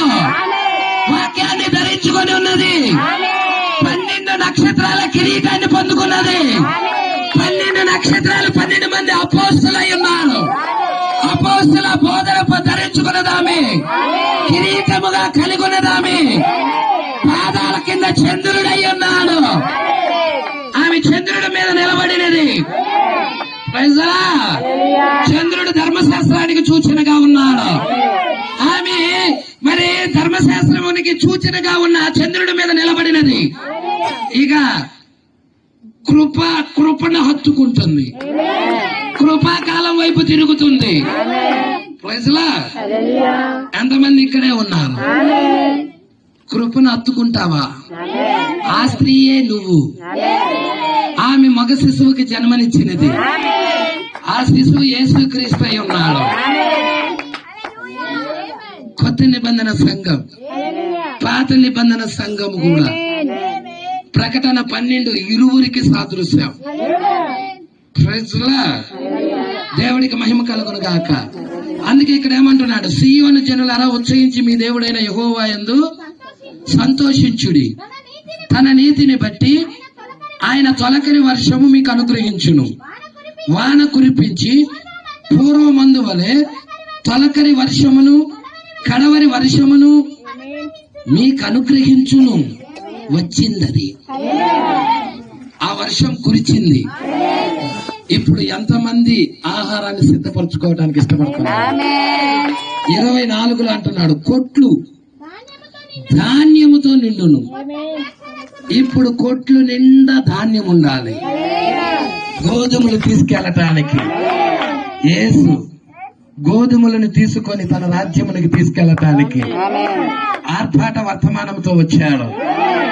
ఈ ఆర్భాట వర్తమానం 7 ముద్రల ప్రత్యక్షత అయి ఉన్నది. అదే కడవరి వర్షం అయి ఉన్నది. తొలకరి వర్షం అంటే ఏదో కాదు, అపోస్తుల బోధ అయి ఉన్నది. ప్రజలా, ఈ 2 బోధలు పొందుకుంటా ఉన్నది. ఎవరి? ఈ స్త్రీ. ప్రజలా, రూతు నయోమి వర్తమానం పొందుకుంది. రూతు నువ్వేనా? అన్ని రాలేనా? నయోమి యొక్క వర్తమానం ఏంటో తెలుసా? స్నానం చేసి తైలం రాసుకొని బట్టలు కట్టుకోవటం. మొదటి సంఘకాలపు వర్తమానం అదేనా? అపోస్తుల బోధ అదేనా? యేసుక్రీస్తు నామములో బాప్తిజం తీసుకోవటం, తైలం పరిశుద్ధాత్మను పొందుకోవటం, వాక్యపు వస్త్రాలు ధరించటం, నీతి వస్త్రాలు ధరించటం, పలకరి వర్షం అయి ఉన్నది. అక్కడ తర్వాత నయోమి దగ్గర వర్తమానం లేదు. ఇక నయోమి చెబుతుంది, కుమారి నువ్వు అదిగో మనకి సమీప బంధువుడు ఒక ఆయన ఉన్నాడు. ఆయన ఎవరో కాదు, బోయాసు, మన కాలం నాటి బోయాసు, యేసుక్రీస్తు. యేసుక్రీస్తు బోయాసు నీడైతే నిజరూపం యేసుక్రీస్తు. ఈయన ఎక్కడ ఉన్నాడో తెలుసా? ధాన్యపు కుప్ప దగ్గర. బోయాసు ధాన్యపు కుప్ప దగ్గర ఉన్నాడు. రూతు ఎక్కడికి వెళ్తుందో తెలుసా? ధాన్యపు కుప్ప దగ్గరికి వెళ్తుంది, బోయాసు దగ్గరికి వెళ్తుంది. ఒంటరిగా అర్ధరాత్రి సమయంలో. ఇదంతా బహిరంగంగా కాదు, అందరూ చూస్తుండగా కాదు. ప్రజలా అందరూ కునికి నిద్రిస్తున్న టైంలో, లోకము కునికి నిద్రిస్తున్న టైంలో వధువు బోయాసు దగ్గరికి వెళ్తా ఉన్నది, యేసుక్రీస్తు దగ్గరికి వెళ్తా ఉన్నది, ఆయన పాదాల దగ్గరికి వెళ్తా ఉన్నది. ఏంటి ఆయన పాదాలు? అగ్ని స్తంభాలై ఉన్నాయి, ఖైరా పిల్లలై ఉన్నది. అగ్ని స్తంభం దగ్గరికి వెళ్తా ఉన్నది. మేడగదిలో 120 మంది అగ్ని స్తంభాన్ని కలుసుకున్నారు. ఈ కాల ప్రవక్త అగ్ని స్తంభాన్ని కలుసుకున్నాడు. వధువు కూడా ఆయన పాదాల దగ్గరికి వెళ్తా ఉన్నది. ఏమిచ్చాడో తెలుసా? వెళ్ళి తిన్నగా బోయాజు కళ్ళంలో పడుకుంటే, బోయాజు యొక్క కళ్ళం దగ్గరికి వెళ్ళి పాదాల దగ్గరికి వెళ్ళి ఆ బోయాజు కప్పుకున్న దుప్పటిని తీసి తన మీద కప్పుకుంది. బోయాజు పాదాల దగ్గర ఉంది, తల దగ్గర కాదు, తల దగ్గర కాదు, పాదాల దగ్గర. హల్లెలూయా. మనము పాదాల దగ్గరికే వెళ్ళాలి. హల్లెలూయా. మీకు తెలుసా, ఒక పాపాత్మురాలైన స్త్రీ యేసు యొక్క పాదాలను కడిగినది, కన్నీటితో కడిగినది. పాదాల దగ్గరికే వెళ్ళింది ఆమె కూడా. తల వెంట్రుకలతో తుడిచినది, అత్తరు పోసి అభిషేకించినది. ఆ స్త్రీ ఎవరో తెలుసా? ఇక్కడ ఉన్నదా స్త్రీ? ఆమె నీడైతే నిజ రూపము. యేసు కాలంలో వచ్చాడు, ఆయన పాదాల దగ్గరికి వెళ్తా ఉన్నది. అప్పుడు అర్ధరాత్రి టైంలో బోయాజు లేచాడు. ఎవరు నా పాదాల దగ్గర ఉందండి అడిగాడు. అప్పుడు నేను రూతునని చెప్పింది. హల్లెలూయా. ఇక్కడ ఏం చేస్తున్నావు? సమీప బంధువుని ధర్మం జరిగించు. ప్రకటన 5 జరిగించు. బంధువుడకు విమోచకుని ధర్మం జరిగించు. నన్ను విడిపించు. హల్లెలూయా. ఎప్పుడైతే ప్రకటన గ్రంథం 5వ అధ్యాయములో సమీప బంధువుడుగా యేసుక్రీస్తు వచ్చాడు. హల్లెలూయా. ఆయన ఇలా అంటున్నాడు, అమ్మా నీ మునుపటి ప్రవర్తన కంటే వెనుకటి ప్రవర్తన మరీ మంచిది. హల్లెలూయా. నీ యొక్క నడవడికను బట్టి, నీ క్రియలను బట్టి దేవుడు అక్కడ మెచ్చుకుంటా ఉన్నాడు. తర్వాత అంటున్నాడు, ఇదిగో నేను నీకు 6 కొలల ఎవలిస్తాను, నీ దుప్పటి చాపు. హల్లెలూయా. ఏ దుప్పటినైతే కప్పుకున్నదో ఆ దుప్పటిని చాపి 6 కొలల ఎవలు, ఒక కొల ఒక ముద్ర, 6 కొలలు 6 ముద్రలు. నీకు నయోమికి, రూతు నీకు నయోమికి. 4 ముద్రలు నీకు, 2 ముద్రలు నయోమికి. దీనితో ఆ యొక్క రూతు సంతోషపడాలా? నాకు 7వ కొల కావాలి. 7వ కొల ఎవరు? బోయాజే అయి ఉన్నాడు. 7వ ముద్ర కావాలి. 7వ ముద్ర ప్రభు యొక్క రాకడ. ప్రైజ్ లా. 7వ కోల రూతుకు దొరికిందా? బోయాజు పెళ్లి చేసుకున్నాడు రూతుని. మరి మన కాలపు బోయాజు ఇక్కడున్న ఈ స్త్రీని గొర్రెపిల్ల భార్యని వివాహం చేసుకుంటున్నాడా? ప్రైజ్ లా. పరిశీలన చేయి ఈ రాత్రి కాలంలో చెప్పిన వర్తమానం. ఈ రాత్రికాల సమయంలో చెప్పబడిన వర్తమానం పరిశీలన చేయి. అలాగ ఉన్నదా లేదా చూడు. ఉంటే వాక్యం వైపుకు తిరుగు. ఉంటే వాక్యం వైపుకు తిరుగు. నీ జీవితాన్ని వాక్యానికి అర్పించు. గొప్ప మేలు పొందుకుంటావు. చివరి కాలంలో తిరిగి ఇస్తానన్నాడు. తిరిగి ఇచ్చాడు ఆ పంట. ఆ పసరు పురుగులు తినేసిన పంట, గొంగల పురుగులు తినేసిన పంట, మిడతలు తినేసిన పంట, చీడ పురుగులు తినేసిన పంట. ఆ 4 దశల్లో ఒకే పురుగు. పురుగే అది, కానీ 4 దశల్లో ఉంది. మిడతగా ఉన్నది, పసరగా ఉంది, గొంగల పురుగు, చీడ పురుగు. అంతా పురుగులేవి. హల్లెలూయా. వధువు వృక్షాన్ని తింటా ఉన్నాయి. అయితే నేను చివరి కాలంలో మీకు ఇస్తాను, వధువుకి ఇస్తానని వాగ్దానం చేశాను. అది కాలంలో వచ్చినది. ఎంతమంది ఆహారం భుజించడానికి ఇష్టపడుతున్నారు? ఎంతమంది వాక్యం భుజించాలని ఇష్టపడుతున్నారు? దేవుడు మాటలు దీవించి ఆశీర్వదించును గాక. అందరం లేచి నిలబడదాం. మన మధ్యలో ఉన్న యేసేపు వచ్చి ఒక పల్లవి చరణం పాడి చివరి ప్రార్థన చేస్తాడు. ఇలాంటి వర్తమానాలు మీకు మరిన్ని అందుబాటులో ఉండాలంటే ఈ ఛానల్ని సబ్స్క్రైబ్ చేయండి. ఇంకా ఈ ఛానల్ని సబ్స్క్రైబ్ చేసుకుని వారు ఉన్నట్లయితే ఈ వీడియోలో చూపించిన విధంగా సబ్స్క్రైబ్ చేసుకోనండి. ఆమేన్.